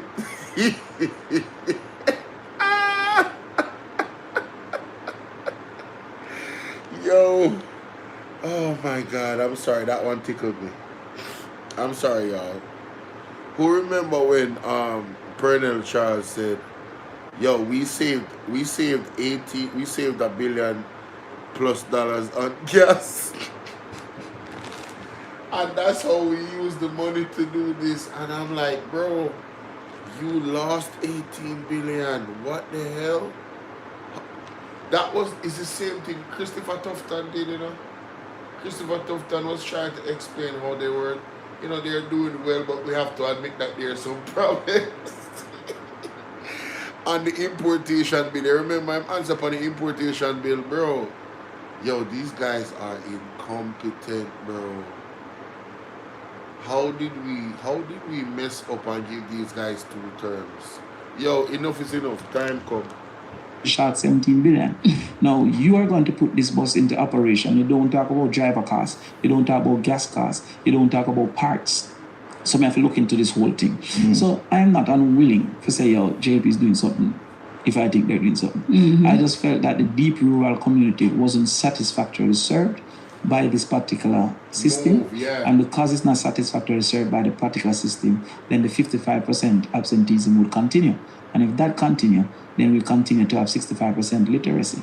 Has there been any great consideration given to improvement of the roads? Because I feel like that's an unspoken issue. One of the number one reasons for road investment is number of people served. And this is a very catch-22 situation for these communities because people keep moving out because the infrastructure not there. And then because of the little bit of people, the infrastructure don't seem to be a value for money spent. So sometimes when you sit down with a little bit of money and you say, I have $10 million, where should I fix? Should I fix the area that goes for 7 people, or should I fix the area that goes for 500 people? And oftentimes you choose the area that goes for 500 people. So some of the times infrastructure development is delayed for dying communities, right? Then a lot of times it is also a whole heap of road because of where the community exists. And enough time nobody else can live on the route to it because that precipice and all them on the two sides. So there's a consideration to be made. Now remember, primary schools are close to home, but high schools are not necessarily close to home. So we have almost 7 times more primary school than high school. This is because it is a law and the Constitution that you must have access to primary education. The Constitution don't guarantee access to secondary education. So it stands for every community to a primary school. So that You know, what's her name? Tony Cooper. You say it's rubbish and bullshit. It's amazing to me. It's amazing to me how a man can be here and giving you a cogent argument, whether you want to agree with him or not. You cannot tell me that what he's saying is bullshit. You're entitled to your opinion, you know, but your opinion is bullshit. Your opinion is rubbish. Are you listening? Maybe it's going over your head. Let me play it back. Yeah, maybe it's going over your head. whole heap of road because of where the community exists. And enough time nobody else can live on the route to it because that precipice and all them on the two sides. So there's a consideration to be made. Now, No, you see, I know exactly what he's talking about because I lived in one of those places before where the road was so bad. Listen to me, man. Parts of that road was so bad. Taxi men, even regular private taxis, did not want to traverse in that area. They took the long way around. And the other road was not like extremely better, but because of that precipice, the precipice way down in our gully part, they was like, nah, you know what, I'm not taking a chance with this. Literally, literally, a lot of people, they used to call that area Brockway. Yes, Brockway. Just imagine it Brockway. The road Brockway. When rainfall, it get worse and worse and worse and worse and worse. And you just don't know. Them do all type of things. Them try all type of something. I don't know if the road curse or what. Years I don't go there. I don't know if anything changed. I don't know if them. I doubt that anything changed because it would take some real government intervention and money and, you know, good contract working, you know, good construction and planning to get that road right there, so for one proper space where people can be confident to drive past there. So I know exactly what Damian Crawford is talking about when it comes to those rural areas. And I'm sure many of you that live in Jamaica do too. remember, primary schools are close to home, but high schools are not necessarily close to home. So we have almost 7 times more primary school than high school. This is because it is a law and the Constitution that you must have access to primary education. The Constitution don't guarantee access to secondary education. You know, I never knew that. Damian Crawford taught me something. Well, he taught me a few things in this interview, but this was most significant. So in our Constitution, he's stating that by law, every Jamaican is supposed to get a primary school education. I think we need to in terms of constitutional reform, we need to get to a place where every child in Jamaica should get at least a tertiary education, right? They're already doing things to solve or to motivate youth to go to college, which is the first in the family program. the first family member to matriculate to go to university, they would get a full scholarship from the government under the People's National Party. So that is a good thing. But in terms of constitutional reform, now that I understand this piece of information from Damian Crawford, where the Constitution is concerned on primary schools, I would want them to reform it up to tertiary schools. So if anybody is listening that have any connection with the People's National Party and Damian Crawford, we need to get that reform done in the next constitutional reform. In the next constitutional reform process, you, the people of Jamaica, when you go to those meetings, whoever is listening, you can mark that down and put that on the table as a question and raise the issue publicly, even more public than I am doing right now, because the media is going to be there in those spaces, mainstream media. I think that is something that we should advocate for. Yeah, let's continue. Let him explain the Constitution. Let me go back a little bit. Primary school and high school. This is because it is a law and the Constitution that you must have access to primary education. The Constitution don't guarantee access to secondary education. So because of the guarantee of access, they make it almost a walking distance for every community to a primary school. So you have primary school, you'll have 19 people, 30 people. Wow. Now, when them get into high school now, it becomes a difficulty. That's why you're seeing a greater level of dropouts by 9th grade because of the cost of traveling and because of the food and all that. So knowing that, you have to seek a way to solve it, because you see, a child up to 18 is a problem of education, but after 18 is a problem of the nation. It become a health problem, it become a housing problem, it become a violence problem if it doesn't benefit from education. So at the education level, how do I make sure that just by the unfortunate space of birth, you are not robbed an opportunity to go to school? How do I ensure, because the greatest injustice is to punish a child for his parents' decisions. That's the greatest injustice. So when I'm gonna say, so when parents are okay, so if a parent is disabled, why should he be robbed of an opportunity? If a parent have a stroke and become... Say that again. Oh my God, no. Say that again, Damian. Say that again.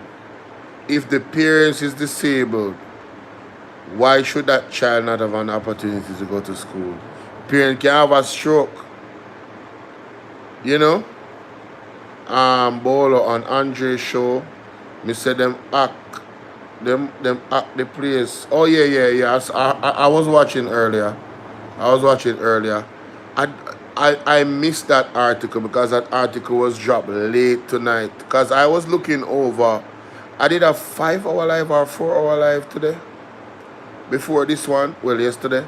Before this one, and of course he was there. So while I was playing the other tapes, I was looking through the Gleaner, but I did not see that article.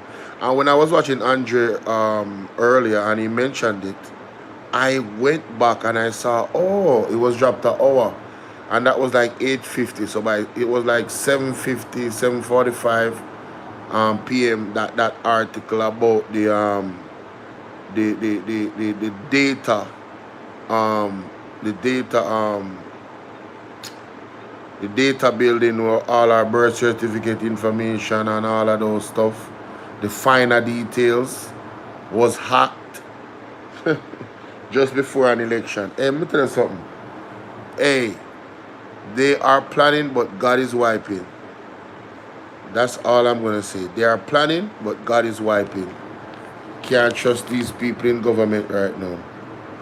Left side can't move, can't work. If a parent have diabetes and can't see, why should he be robbed of that? If a parent just poor, remember that we have almost 600,000 Jamaicans living on less than $200 a day. Wow. So if you live on less than $200 a day, where am I going to find $1,000 for you to come to school? How do we change the circumstance of his child? And that would mean that if we can get food at school and if we can reach a school through government intervention. Right. And if we don't do that, then who should be a doctor in a worker wholesale? If we don't do that, who should be an engineer in a digging ground. So we feel that we must get away, and we thought that the best and most efficient way was to directly target that group and carry that group to school. The public have a different opinion of what a transportation system should mean, and them think separation is important. So as a servant of the people, me have to go back to the drawing board to say, how do I then get separation? But my first thing is how do I get the people to school? And I still think that is necessary. Speaking of, you said that the JLP has sacrificed the children of Jamaica. Yes. Right, and that their best interests aren't being served. Yes. Or prioritized, if you will. I want to know from you, what's your party's plan to make changes? What's the plan to improve upon these things? Yes. But first of all, I want to make it known that is an objective measure me I work off and not a subjective measure, because I'm biased, I'm PNP. So because of that bias, subjectivity must be discounted. So I'm going to have to look on why you say that. What's the objective measure? In 2015, literacy at the 4th grade level was 84%. It's now 65%. So that means that literacy at the 4th grade level during the JLP's tenure has dropped 20%. That is almost 7,000 less children per year. Wow. So if 7,000 less children per year is proven literate, then you know that that is a problem, right? course. So that is one basis That's a of very sacrifice. big problem. In 2015, mathematics passes was 14,700. In 2025, mathematics passes is 7,826. Wow. That means that mathematics passes have cut almost in half. That's 7,000 less persons. Mighty If we God. give JP another chance at the wicket for 5 years, if this continues, it will be 35,000 less people passing mathematics. Damn. 5 subjects including maths and English. That's the way that you matriculate to university. Right. In 2015, it was 28%. It is currently 19%. So therefore, almost 7,000 less people are 3,000 less, matriculating to university. But don't you think that COVID should be taken into consideration? The education system, in a sense, was cut at the knees? Yes. So, all right. Look how Damian is going to break down the and that was a good question from the bridge in there from the fix. Isn't it? I don't remember his name. Yeah, I don't remember his name. Sorry, bro. What's his name? No, they don't put a name there. Damn. Shout out to him still. That was a great question. Let's see what Mr. Crawford has to say about COVID. Listen to this. All right, so they would say COVID. Now, the group that is doing 4th grade literacy now would have been in basic school at that time. So therefore, in 4 years, we have not recovered. Why have we not recovered? UNICEF indicated that Jamaica needed to invest $4 billion per year for 2 years to recover from what is called learning loss. So when they say COVID, you're saying there's learning loss. The government only put in $1 billion out of that $8 billion that was told. Yet the government have put $40 billion in something else. So the education system is underfunded. The recommendation was 8 billion, but only 1 billion was used in that area. Wow. This year alone, them put $1 billion to buy a vote, and that thing what them call name Operation whatever it want to name Solidarity. But I've never seen a prime minister buy a vote on TV. The politicians always hide and buy a vote. You see the man come brawling on TV and say, yo man, 50,000 people get $20,000. We'll just roll in, and then all of us. All right, so I'm writing down that timestamp. Damian is out here. This man is out here throwing melees of atomic bombs at the Jamaica Labour Party. Goodness gracious. Oh, this is an election cycle, bro. Let's continue. Son to distribute the 2 days before him call the election. So instead of spending that money on the children and the recovery of learning, that's a decision of government. So yes, COVID would have created a problem to be solved, and the solution was not satisfied. Now there are other countries which have shown a dramatic turnaround in that outcome. Our country did not, because we didn't do the investment. Many people don't know that since 2017, the government has not increased the allocation per child to school since 2017. So it is still $17,000 per year for a child in school. So all of those things have culminated in my analysis to say they have sacrificed our children. When it comes to school feeding as well, and there are some numbers that the government put out. If you combine them with other numbers, you will see a fallacy in it. So for example, they say unemployment is now 3%. Right? If unemployment is 3%, which is a Jamaican measure, there's an international measure, not a PNP measure, called the Food and Food and Agricultural Organization, FAO, that says 56% of Jamaicans have food insecurity, which means them can't buy food. Now, if 3% of people are unemployed, which means that everybody is quote-unquote employed, how is it that 3% are unemployed, but 56% can't buy food? That would suggest that the 3%, most of who are employed can't afford food. That wouldn't be a logical premise to assume. Exactly. When you look deeper into the unemployment numbers, you will recognize that 670,000 Jamaicans stop look work, and that isn't part of the calculation. Damn. So if you have 100 people and 60 people now look no work, the calculation of unemployment is only based on the 40 people because those are not looking work, they have surrendered. Yes. You understand? So you have 670,000 that have surrendered. Then the measure of unemployment now include a man who work for 1 hour for a week. One day hour. So you got to go there to the youth and wipe the car gas, which I was one of them recently. And then said that they're employed. Recently? Yes, you know, somebody that wipes my car. Yeah. So the reality is that the measures and the celebration is not being felt in the belly or in the pocket. The prosperity is only in the book. So what we said now, listen, if food is a problem, how are you giving $180 a day? When the international standard is that you must provide 33% of calorie to anybody that you're assisting in school. So 33% of the needs, the food, nutritional needs of a student must be provided at school if you're doing an effective school feeding program. $180 can't provide that. What they have done since them only do $180 is to have a line of segregation, almost as in, you remember in America when they had apartheid and they said no blacks, no dogs, no whatever in this thing. So you have a path line that the children of a giant to get them white rice and chicken foot, right? It is the first time I've seen rice and pea, which is a singular peas in the rice. Are you understand what I'm saying? So therefore, Mr. Crawford. that's the first time I've seen it, right? And that thing about English and plurality, I want Daryl to stop calling me goat man, because goat man is singular. They mean I have one goat. He has to call me goats man because I have enough goat. He can't little down the thing and call me a singular. By the way, after this, we have a farming conversation. Yeah. Right. Enough you may inspire. Yeah. So what I'm saying is that we have decided, listen, 180 is not sufficient, so we are going to do 400. And that Annie Ramsey, what's up? 400 can do the 33% caloric intake. So you're not just doing something for doing its sake. Additionally, you can't only give part children because they're children on the fringe of path that don't have the ability to eat either. You know how you qualify for part? If you don't have a pit toilet, you don't qualify. If you have a TV, you don't qualify. What? So if you have any form of ability to keep a little round rabbit and buy a toilet because you don't want roach fire upon you when you got enough of them don't know about pit toilet. But we know you have to like newspaper for run a roach before you use it. You understand? So if you just have that intent, you automatically disqualify. So based on the same FAO, that's a 56% of food insecurity. So we said 56% of students then have food insecurity. So we're going to feed 242,000 children. They said they're going to feed 180,000 children. So all of those things that we look at, we say, you are not making sufficient moves to prioritize the most dependent, which are our children. And that is why I said that they have sacrificed our children. Wow. I wanted to touch on the education crisis because I know that you're passionate about this. Yes. You made a start promise. Yo, you guys see how he broke down the numbers of how they're sacrificing the kids? Because the results that the kids are getting because of the decisions that they're making. Yo, this dude, I mean,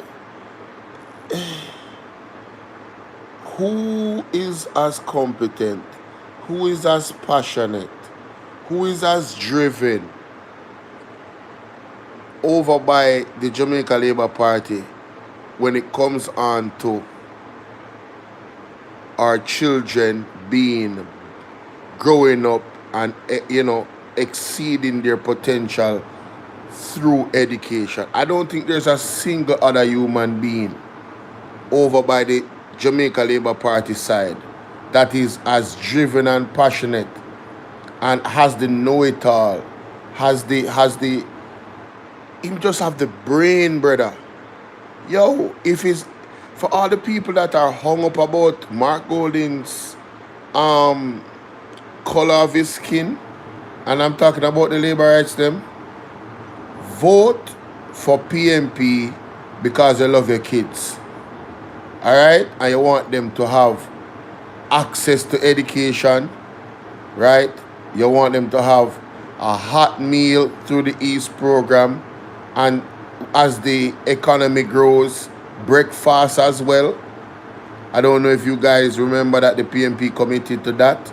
As the economy grows and expands, right, they're going to be giving not just only a hot meal per day, and then you have the ride program for, you know, those people that, you know, you just find it hard if you have bus fare. Now, a lot of these programs, you know, with the East program and the ride program, especially the ride program is going to become obsolete at some point, and let me tell you why. With increasing the education potential in the country and increasing the potential of the people to actually earn, the investment in the creative industry, people are just going to be able to grow wealth for themselves. So you're going to have more people in Jamaica that will be able to actually send their kids to school without the help of the government. And it's going to phase out where less and less people, the more they invest in the people and the people growing, is the less you're going to have of people accessing the ease and the ride program. And that's a good thing. Well, not the ease program, the ride program.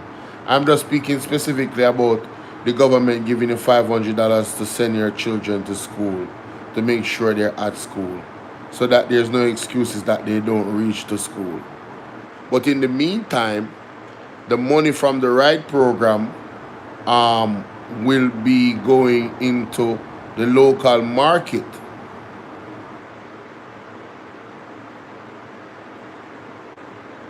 Hey, me tell Patricia if you stop watch them people, you know.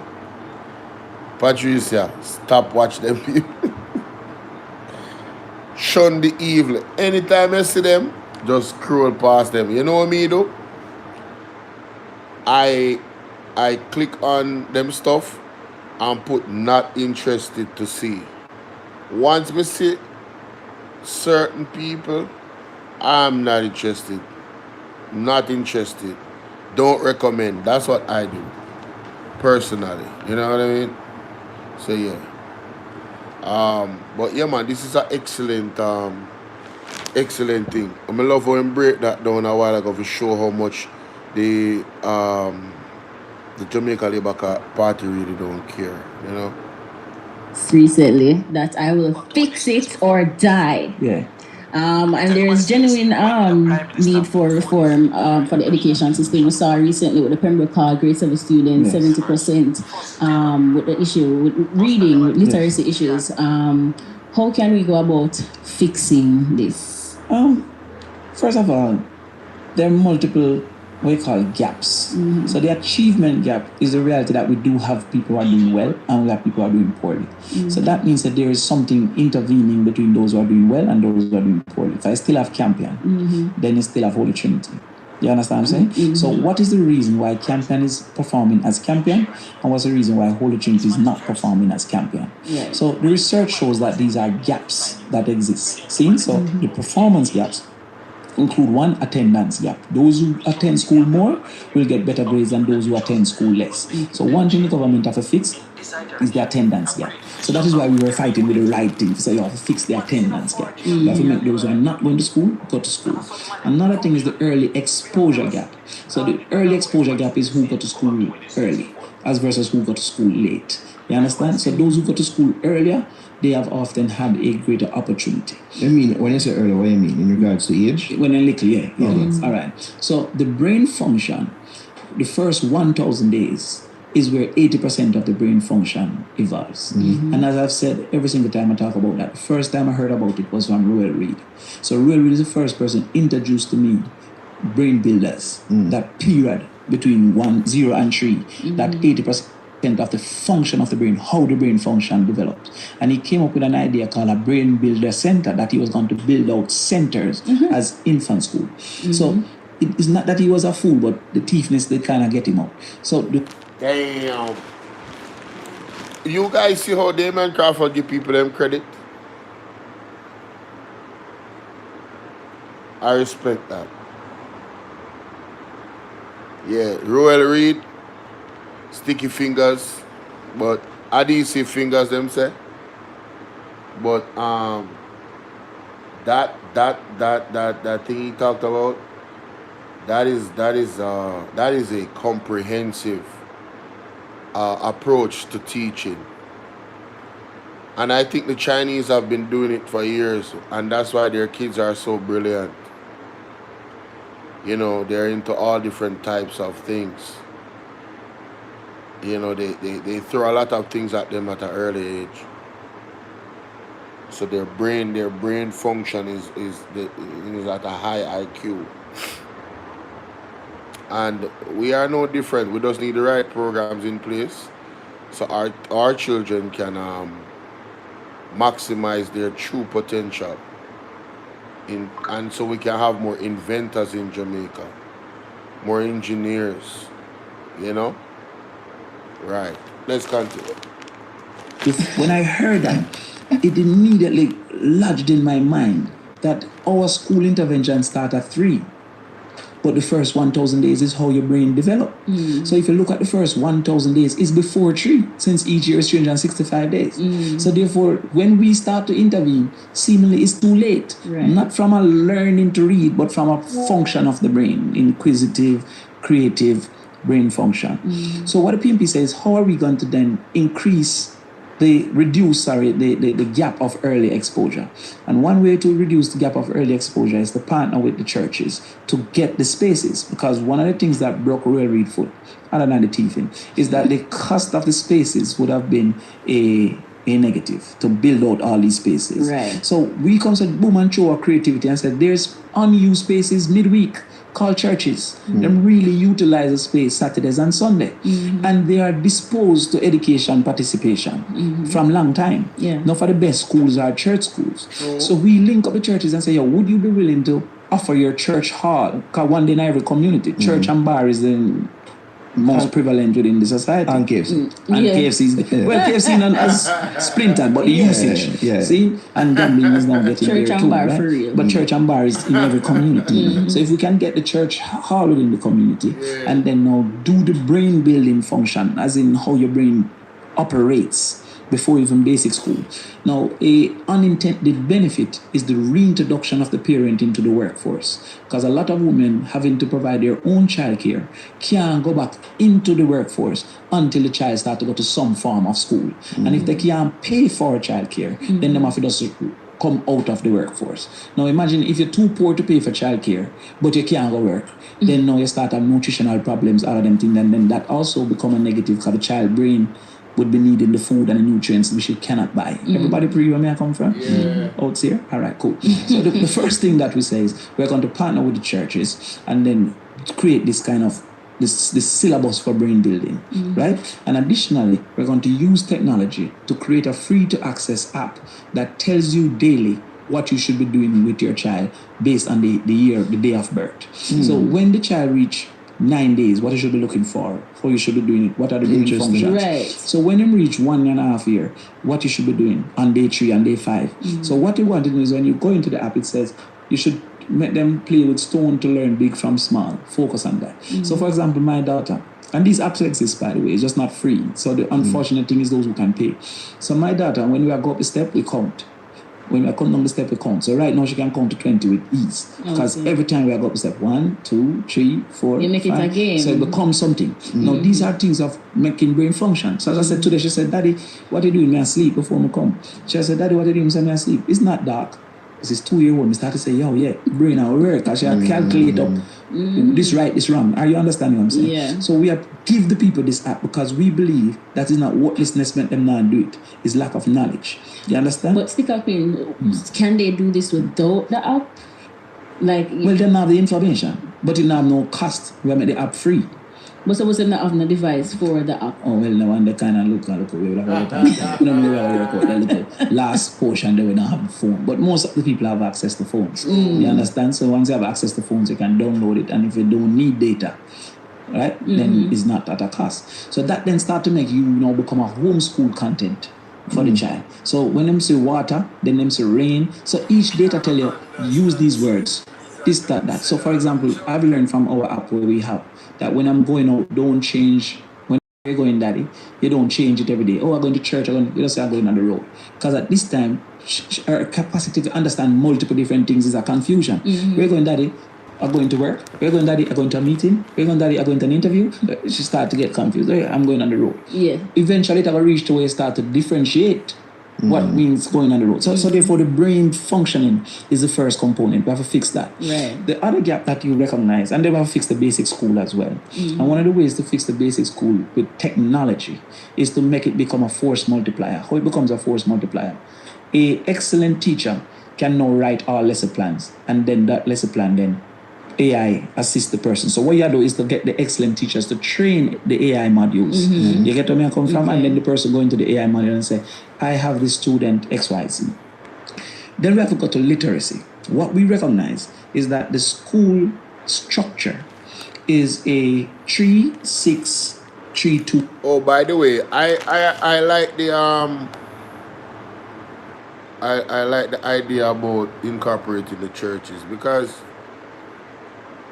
and some of them churches you have to vet them to, Damian. Lord have mercy.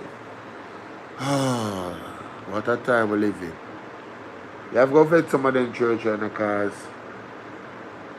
I don't know how you're gonna structure it. Yeah, you have to go vet some of them churches, my boss. Yeah, I have to go vet some of them churches. What I would say is, I don't want to just throw it out there. What I would say is to make sure that when the kids are in these spaces, that they are under surveillance footage. Just like how when them in the buses, where Daryl talk about, the parents them can track them kids. Well, I think you should have cameras in these spaces where the children are, so the parents can keep an eye on their picnic. Yes, we're living in a very serious time. Do you guys agree? Do you guys agree? I think there should be cameras in these spaces that are accessible to the parents when they're teaching these kids at these churches. Yeah. And I don't think any church would oppose to it if they are not thinking about anything crazy. You know what I mean? I don't think they would take offense to that. Yeah, man. Let's continue. Structure, which means that you have 3 basic school, then you have 6 primary school, then you have 3 lower high school, and then you have 2 upper high school. Yeah, right? So to 9th grade is what you call a lower high school or lower secondary. Okay. We feel that you need a 3-4-2-3-2 system, which means that primary school All should I'm have saying is football formation. Yeah. Right. So some of these things are just logic, right? So primary school should have a lower primary and an upper primary, because the first function of primary school should be literacy. The total function of primary school now is roundedness. So even in a 1 grade, you can do a whole heap of different things. You understand? We feel so from 1 to 4 grade, the focus should be literacy, numeracy, English as a second language, and creativity. So from 1 to 4 grade, that's that them supposed to deal with. Now, literacy is different from reading, because identifying the word don't mean comprehension. Yes, understand. The literacy need the comprehension component. I'm going to skip past some of this.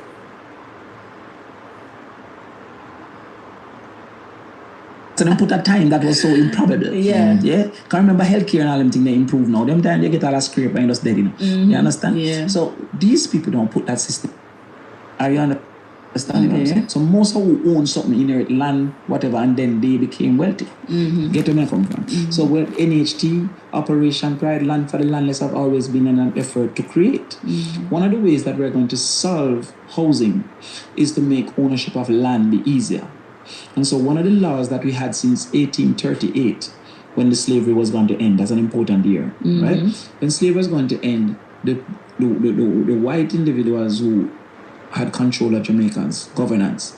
So we can't make these black people come own the land. So they put a thing called adverse possession for 60 years. You couldn't get the government land unless you live on it for 60 years. The expected life expectancy at that time was 57 years, so you're supposed to dead. So you still not You can't go on it. You understand? So they put a time that was so improbable. Yeah. Can't remember healthcare and all them things they improve now. Them time they get all that scrape and just dead in. You understand? Yeah. So these people don't put that system in place that you'll never be able to own land. What the PMP said, the first thing we're going to do is to change that 60 years to 25 years. So quite a few people who are now on quote-unquote government squatting land would immediately be grandfathered into ownership because 25 years would have passed for most of them. Now you have some young people that say, we don't want to live here because it is not the most desirable lots that are available for squatting. However, if your parents own this land and dead left it here, you can sell it. And use that $7 million as an investment to go buy the next land. Or you can rent it and use whatever rent you're getting to subsidize your mortgage. So that ownership transforms life. That's the first. Of course. The second is the availability of housing. So there's no increased access if it is not available. And the lack of availability through demand and supply cause for the cost to be high. So one of the ways to reduce costs is to increase supply.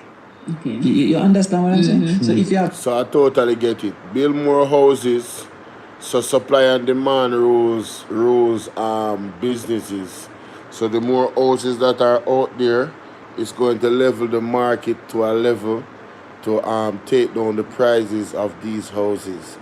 But at the moment, because there's such a short supply of houses, the little 1 and 2 bedroom them where they must sell for 60 million and 40 million and them something there, allegedly. That's why, it has risen up the prices. And the persons that are making the houses or have the ability to make the houses, those big contractors, they can turn a profit real quickly with those enormous numbers that they're looking at and asking for. That there's people out there, not necessarily us regular Jamaican, that have that type of money, So again, who is the JLP for? Are they for the poor with these types of, moves that they're making, or are they for the rich? At the end of the day, you have to decide. She say, you love PMP government one more time. Me I go cry PMP to the flipping world. May I tell them, man, they make you proud. Have 10 things 100 people want it, that will bid up the prices. As you make the 10 thing become 100, then 1-to-1 carry down the prices. Yes. Good. So we have to build more houses. The PMP said, all right, we are going to build 50,000 more houses.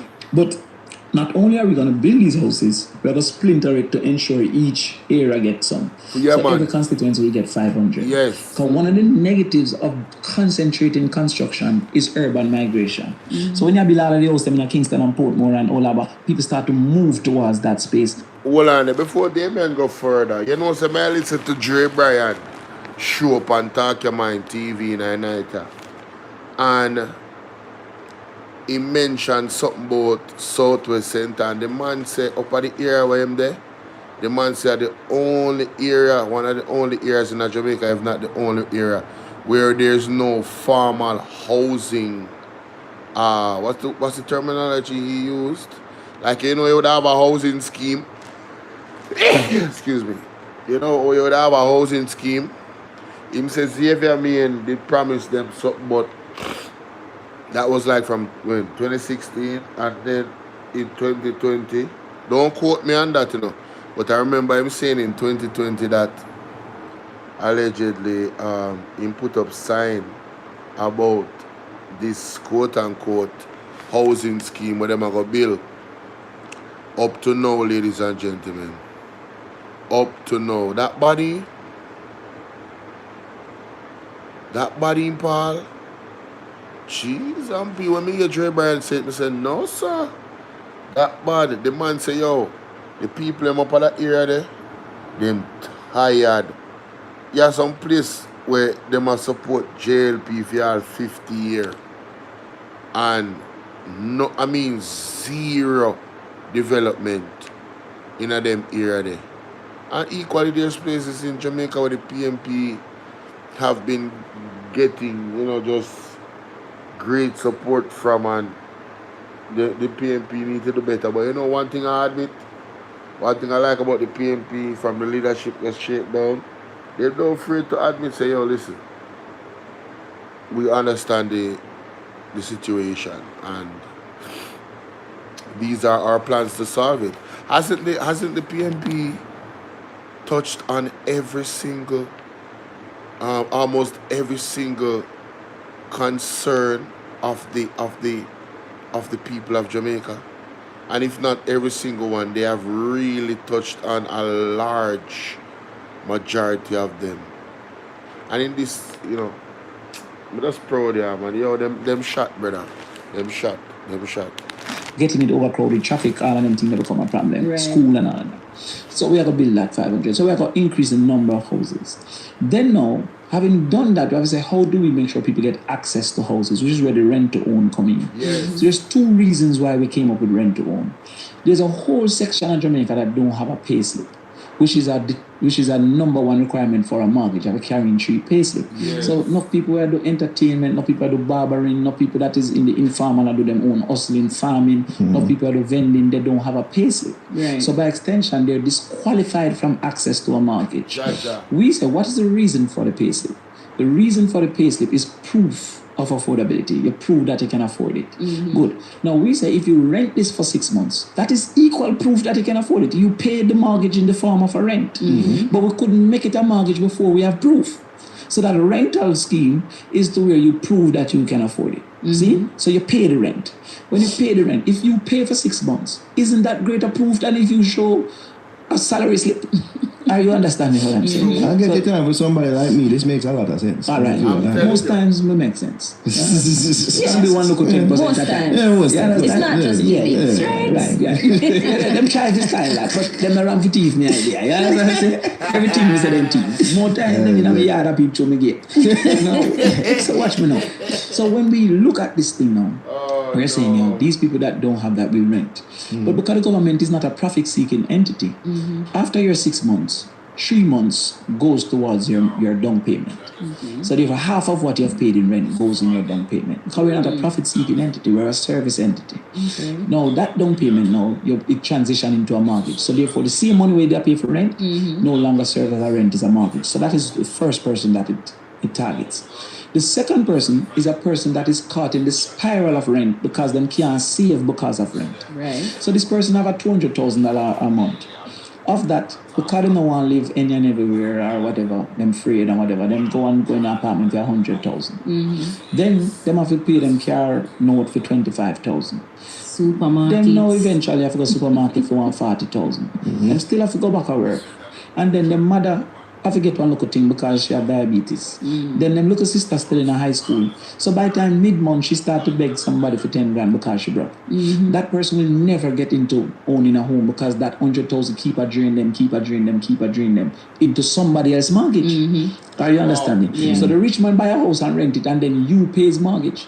By the time you done paying his mortgage, he has a house with the total value of the house that he never contributed to, kind of collect from you as a renter. And you're left with You're left with nothing. Yeah. Now, what's the negative of rental for the rest of your life?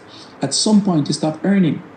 You see, mortgage ends at retirement. So when you retire, you no longer have the cost of shelter because the mortgage ends. When you're renting, you still have the cost of shelter, but you don't have no income. So old people now become strained by the cost of shelter when it's a rent, as versus become relieved of the cost of shelter. Well, it's a mortgage. Are you understand what I'm saying? Equally, you cannot build family wealth by passing on your rental to your picnic. But you build family wealth by passing on your ownership to your child. He now live there and can choose what he wants to do. So we said, this person will pay this 100,000, come to us and pay the 100,000 for 6 months. And then it transforms into a mortgage. So not only the man who don't have a pay slip, who have a pay slip but is being stuck in the spiral of paying for somebody else's house. Right. Come and pay for your government house. And then you transition into a mortgage. So those two people come under the rent to own. You see where I come from? Okay. And so that was then me and Andrew said, "Indeed, I think of it when."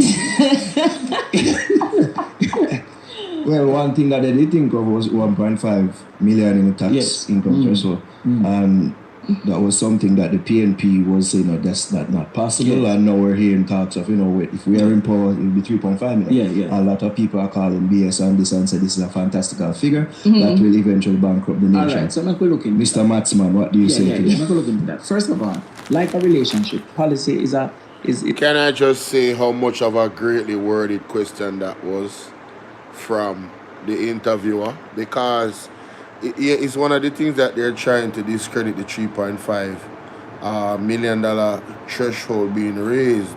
Yes, the PNP had some opposition to it, but I'm saying, what if they rethought it and looked at it and said, listen,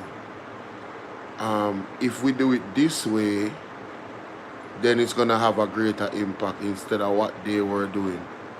You know what I'm saying? So the 1.5, all right.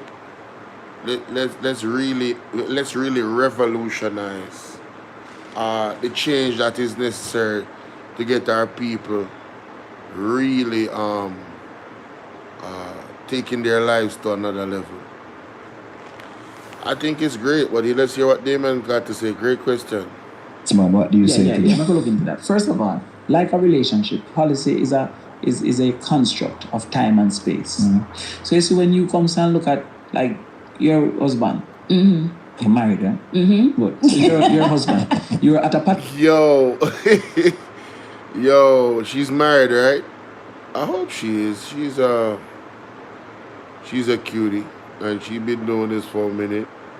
She having married legs, them. This is comfort. This is Jamaican woman comfortable right here. See them legs there? Those are married legs. Yeah. And she ever laugh and she dip on the program most of the time. Not that she's a goofy or anything, but she does have a pleasant energy. You know what I mean? And a pleasant spirit. All of them work very well together. I have to give credit to the Fix for them sticking together for so long. And really, it's not easy to have this type of team effort that they have. And I watched them for years, so I know where the thing I come from. You get me? And Naro, big up Naro. I just remember him name. Lord of mercy. Hey. So, this is a good thing right here. I have to give credit where credit is due. The Fix. Salute to you guys for sticking together. That's what's up. Growing together, building together. I don't know if you guys have received awards for the Fix, but I think there needs to be an award for that alone. We need to promote unity and productive work environment, teamwork environment.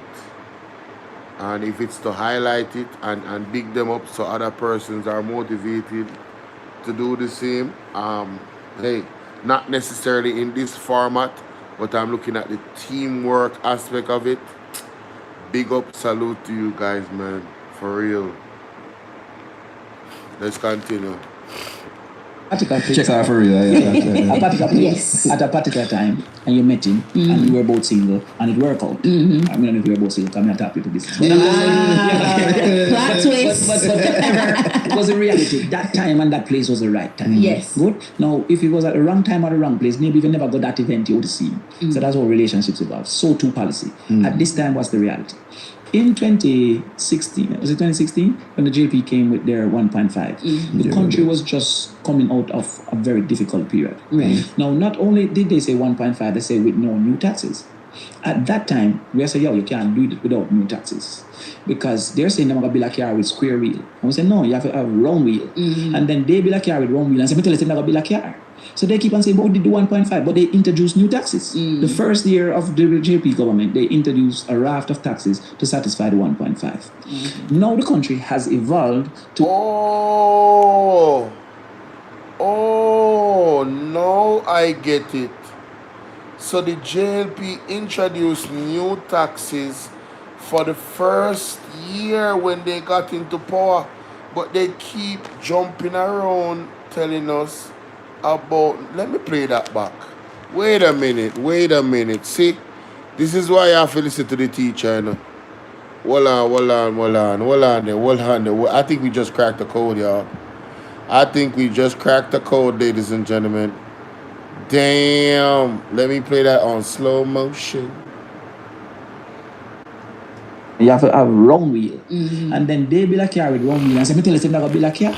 So they keep on saying, but we did do 1.5. But they introduced new taxes. The first year of the JP government, they introduced a raft of taxes to satisfy the 1.5. Now the country. Oh. The first year, they introduced a raft of taxes to supplement the 1.5. Oh. It has evolved to where we are capable to afford different things because we set, the PNP set fiscal policy rules that had to carry debt to GDP down to 63%. Yes. So at the time, debt to GDP was, I think, 80%. So we couldn't afford it at that time. Now that we're here, we see two proposals on the table.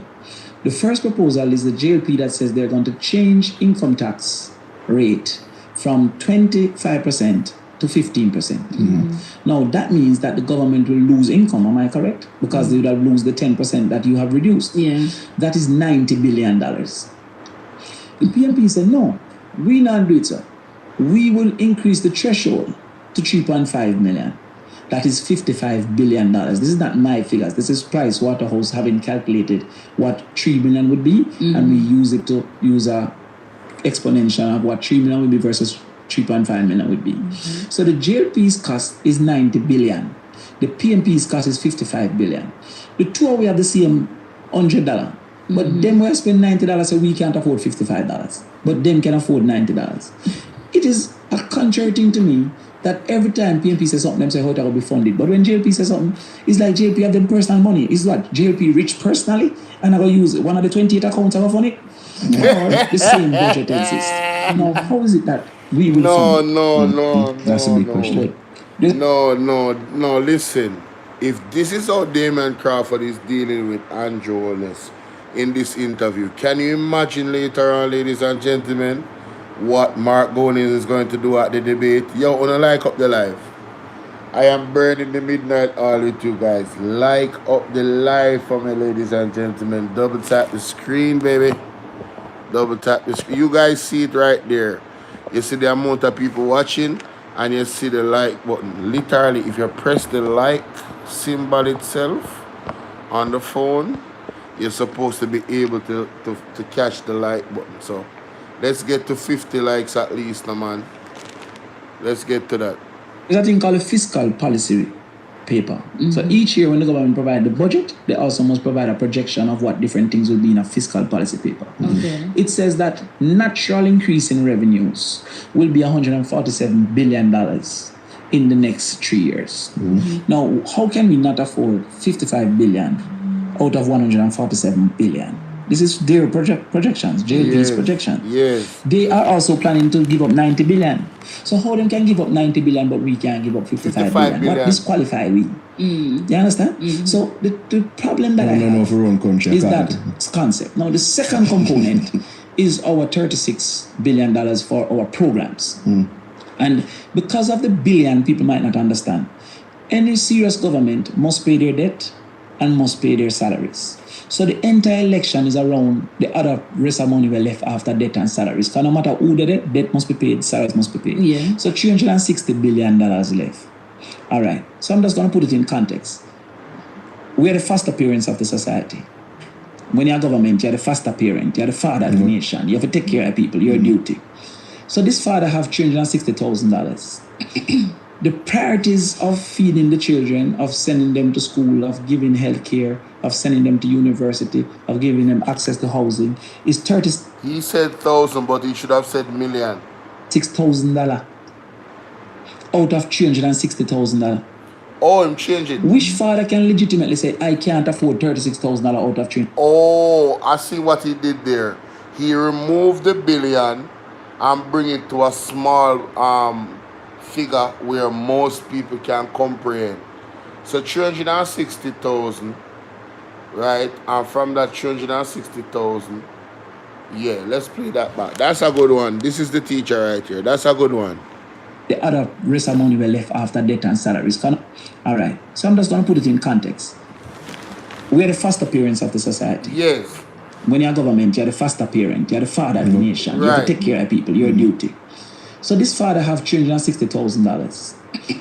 The priorities of feeding the children, of sending them to school, of giving health care, of sending them to university, of giving them access to housing is $36,000 out of $360,000. Which father can legitimately say, I can't afford $36,000 out of $360,000 as the priorities of our society? So when you see them come and say that, oh, PMP can't afford, why can't we afford $36,000 to make sure children are fed? Why can't we afford $36,000 out of $360,000? But through a billion, it hard for people conceptualize billion. Yeah. So nationwide now, JLPFM, come through and say, yo, PMP's cost is 90 billion. I know PMP alone are run. What's JLP's cost? Because one of JLP program is 90 billion. The whole of our program is 90 billion. You put up big brawling, so no money in 90 billion and never see more than 40,000 in life. Him start to say this, no sir, where am I get 90 billion from? Because it's concept of money. But just the forgiveness of the 10% is 90 billion for JLP. Their total, our total is equal to one of their promises. I mean, nobody has to hold them up for fund it. So me want to know who to stop we from fund it. Same place where them get the 200 used buses, where used cars where we not get up till this point. The same place where Daryl Vaz get the $1.4 billion for buy the BBL bus them where don't cost 300 million. The same place where them get money for pay market me because she's the minister girlfriend. Wow. The same place where them get money to pay off Ram Sharak for not talk about how she was hired at Petrojam without any CXC. The same place where them get money from Fian Jones buy $1 billion out of vote. Wait, what? Go back. Nah. Damian, you can't deal with them, so. Alright, so we need the timestamp for this as well. This is 1 hour, 6 minutes. 100 used buses, where used cars where we not get up till this point. The same is concept of money. But just the forgiveness of the 10% is 90 billion for JLP. Their total, our total is equal to one of their promises. I mean, nobody has to hold them up for fund it. So me want to know who to stop we from fund it. Same place where them get the 200 used buses, where used cars where we not get up till this point. The same place where Daryl Vaz get the $1.4 billion for buy the BBL bus them where don't cost 300 million.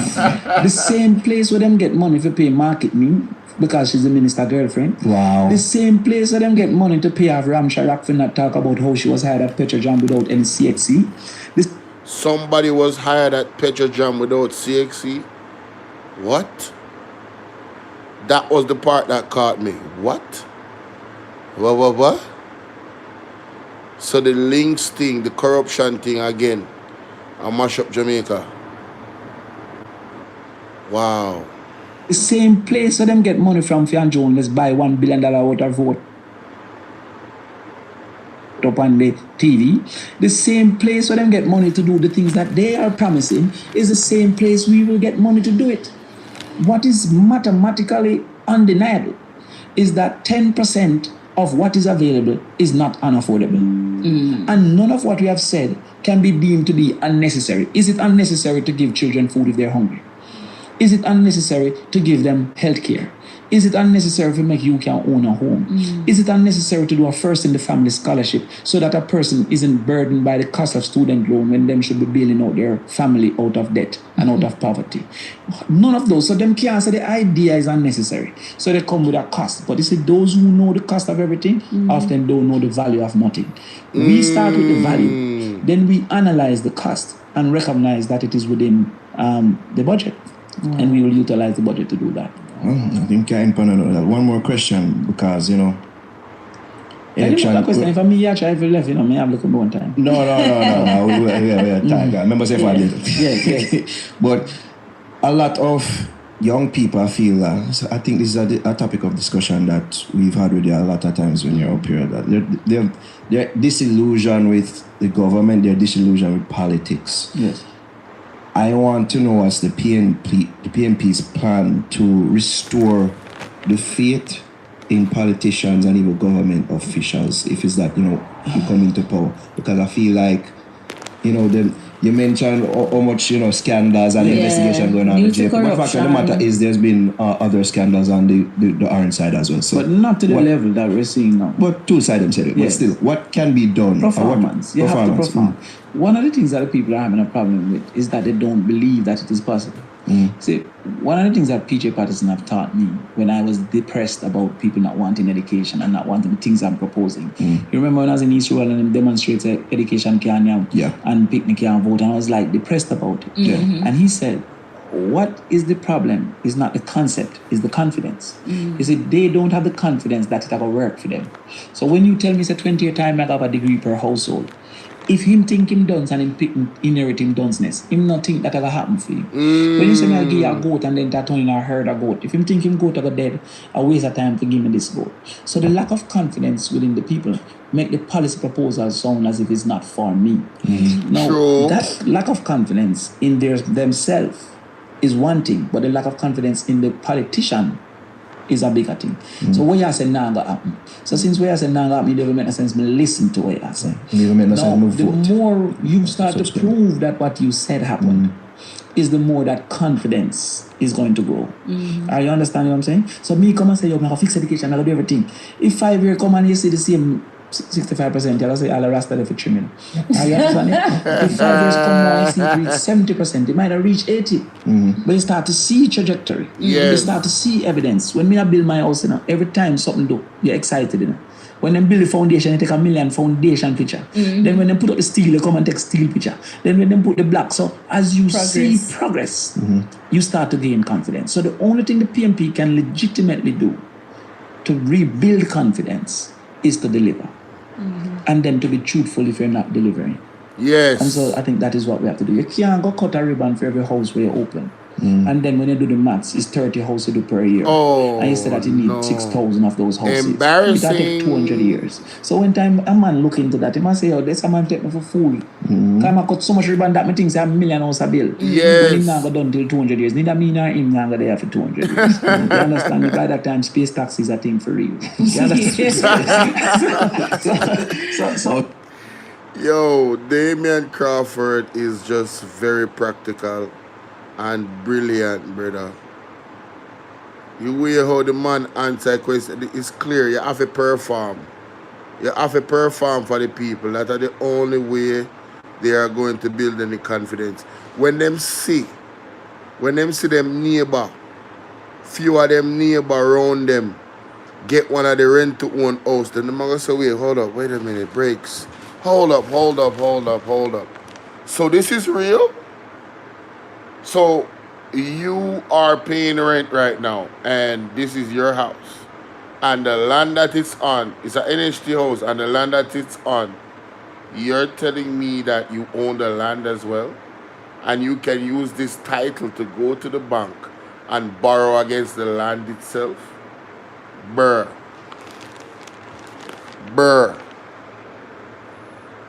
That is the time when people are gonna really go, hold up. Mark Golden and the PMP was not joking around. They are actually doing it. Because what has happened, the JLP has held Jamaica at a level of expectation that basically you just can't see it getting any better. And anybody that promises something outside of what you're seeing right now, they got to be selling you a bag of goods.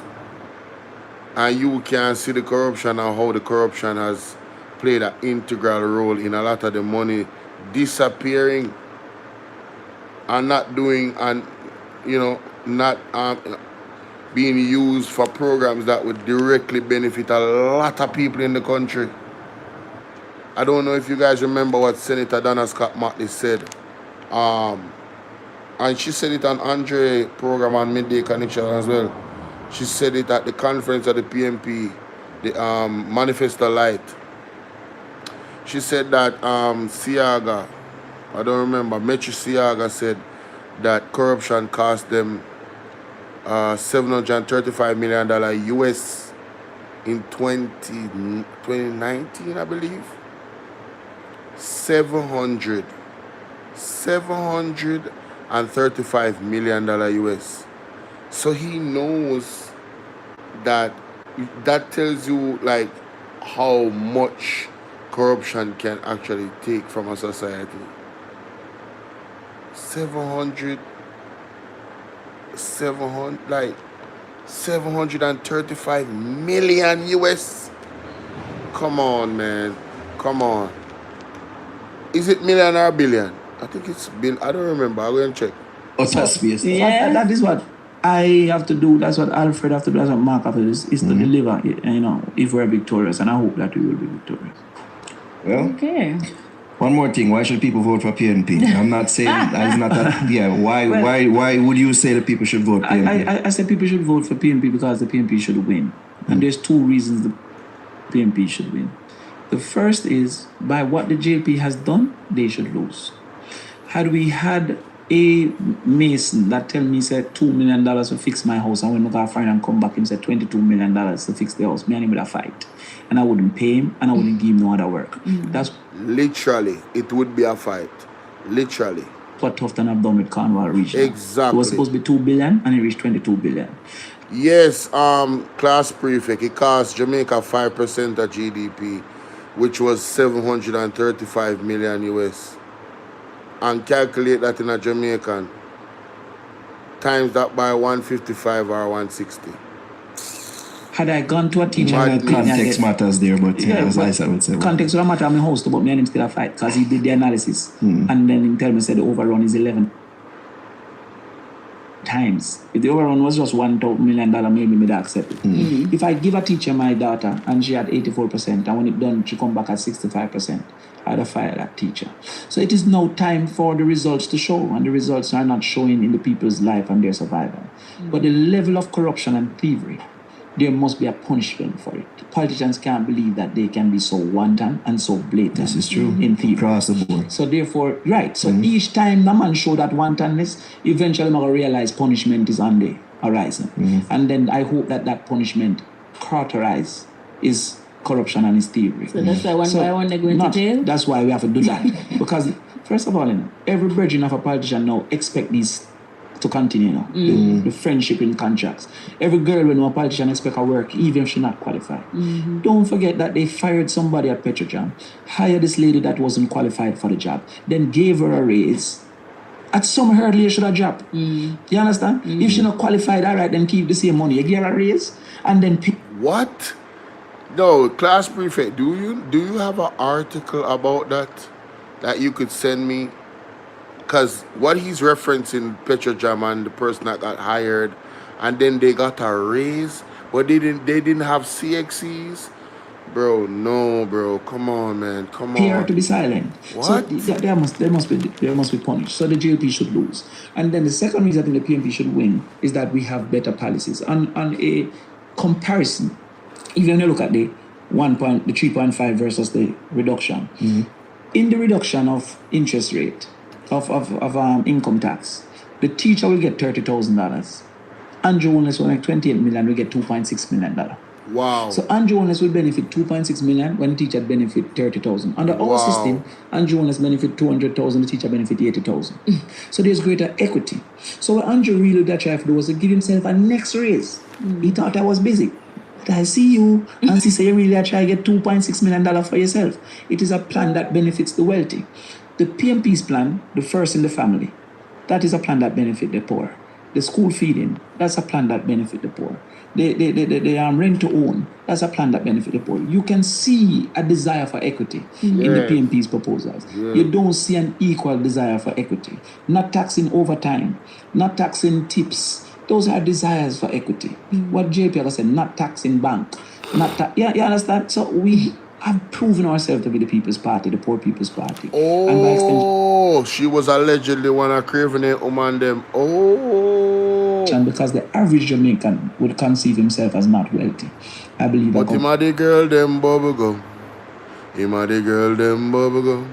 government that is directed to them would be a more beneficial government. So the PMP should win for better ideas, and the JP should lose because their performance is poor and their thievery is too great. Ladies and gents, Sir Damian Crawford. Brother, you're rough. Yo, on I forgot to go and watch that interview on yourself. Like from start to finish. Like, damn.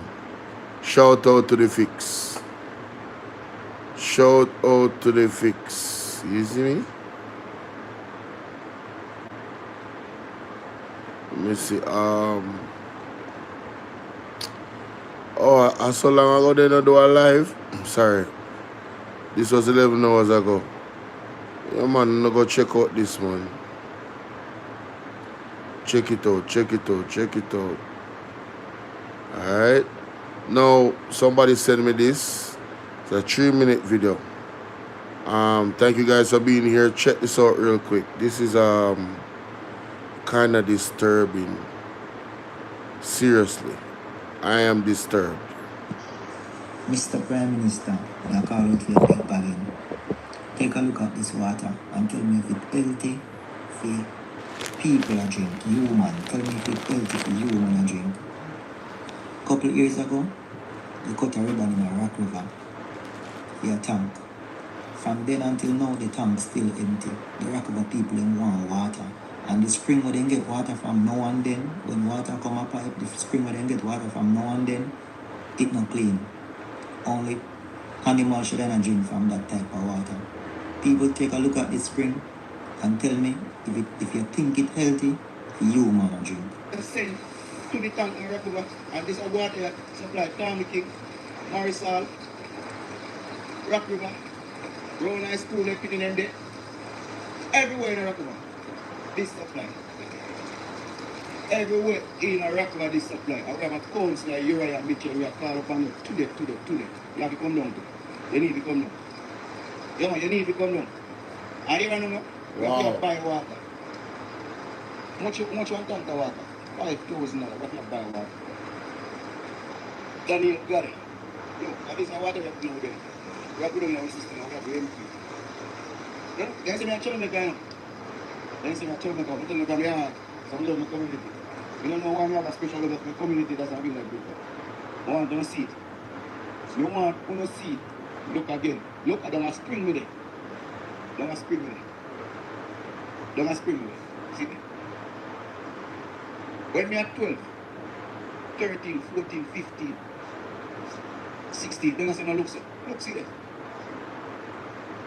Don't you say no look, sir? And that Jordan days, no, don't you say no look, sir? We can't tell you that. Don't you say clean, well clean too.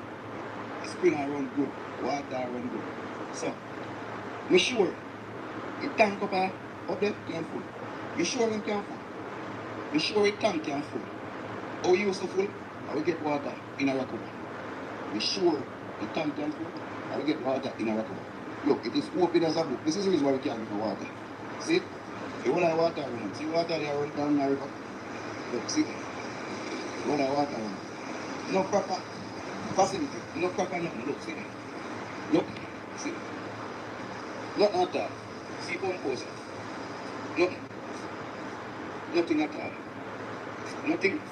This is a line supposed to go on. Yeah? See? Wow. Yeah. A real spring, people. And I'm a DVD spring. See it again. See it again. And see pump house. No proper nothing. No, the same spring where they get water from. That same green dirty spring. Dirty water. And it would normally send to Rock River to full one tank. And then the tank supply the pipe. And the people get water from the pipe. Through that tank. Coming from the spring. So if the people in the community are drinking that water, the front dead enough, well, you ask the water will green up it. Tell me if that really healthy. For the Rock River School people, they still drink from the water, or drink from the pipe. Come on, man. I call out the person responsible for this water commission, Uriah Mitchell, and Mr. Morgan, and the Prime Minister, I call it to all of you. Take a look at the water, alright? And do something about that before the election, because after the election, it's not going to do again. Wow. Wow. I just had to let that play. And this other short one before I go from the man himself. He says he's disappointed in Christopher, Dr. Tufton. I watched the debates last night Yes. and I saw something in particular that went over many heads coming from the Jamaica Labour Party. Yes. And in all seriousness, I'm going to play the clip. And I want you to listen to it and I'm going to address it. Hear this. The case under the People's National Party. And I want to just come back to this issue of corruption because they seem to think that they can speak about things in mid-air without any evidence, innuendos and suppositions, as if people are going to accept that. What the Jamaican people want is who is going to look after them, who will bring down crime. Dr. Tufton, I am very disappointed in you. You dismissed the realities of corruption that has been plaguing this administration for the 2 terms. And in the name of achievements, results, you blatantly disregard the serious concern that many Jamaicans have when it comes to this administration and its modus operandi, that oftentimes leave the question to be asked, is this government a government of integrity? And you dismissed the genuine concern because you have a few achievements to show. Yes. The ends does not justify the means. Thank this you. This is not a Machiavellian society. Yes. This is a democratic society. Yes. Where you have to answer to the people. Yes. How dare you, Dr. Tufton? Yes. Dismiss, throw corruption under the carpet because of what? Achievements. It's a disgrace. Facts. To the integrity of what our Jamaican government should be showcasing. And it is embarrassing that many young Jamaicans like myself and future leaders of this country had to see leaders that we look up to bat eye to corruption. We sweep it under the carpet. To be transparent, we don't want to fess up to it. But because you have achievements under your belt, we don't care how we get to the achievement. We don't care how we get to the prosperity. As long as we get to it, it is okay. Yo, big up to Perry, man. I watched the debate. It needed to be said. It truly needed to be said. These guys are international. They are international disgrace. They are a global disgrace. You understand? You know, it's unbelievable. He said that like people are not concerned about corruption. They want to know that you know, you're gonna perform for them and you're gonna work for them. So you can continue to steal money and then show us some type of corruption. And we should be okay with that. People, big up on yourself. I did what? Damn, I did an hour. Whoa, I almost did 3 hours. Yeah, I was here for a while. But salute to y'all, man. I'm gonna get my ASS to bed. I am tired. I'm not gonna fall asleep on the live like the last time. Promise myself. Yeah, the one that I did the other day, yeah, I fell asleep. But I have it. I edited it.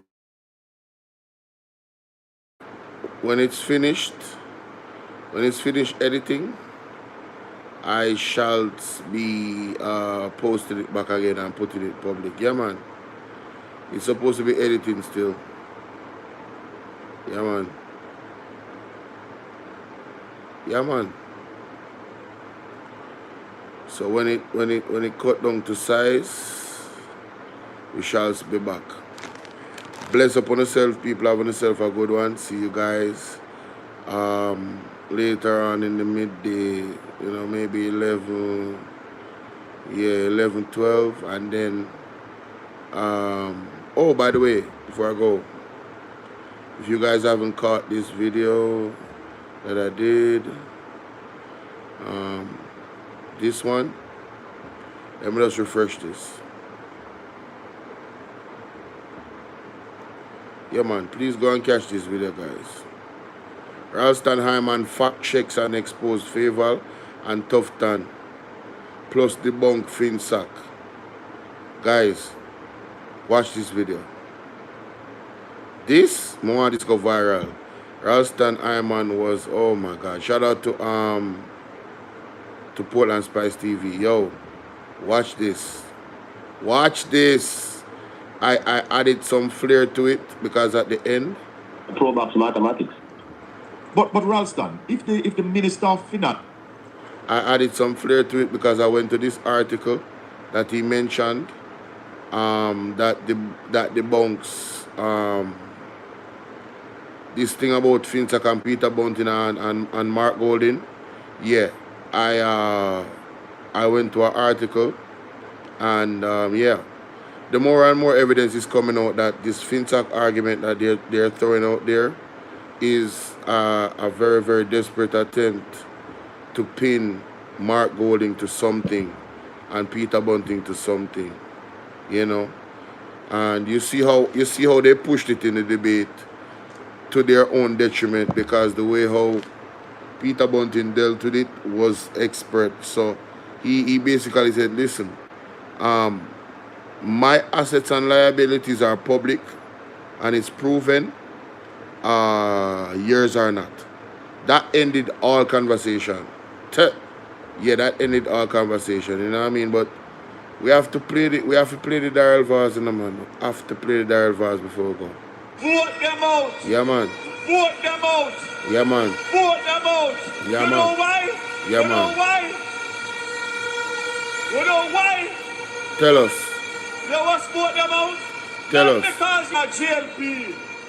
God don't like ugly. Oh. Vote them out. Vote them out. The man said vote them out, not because, you know why? You know why?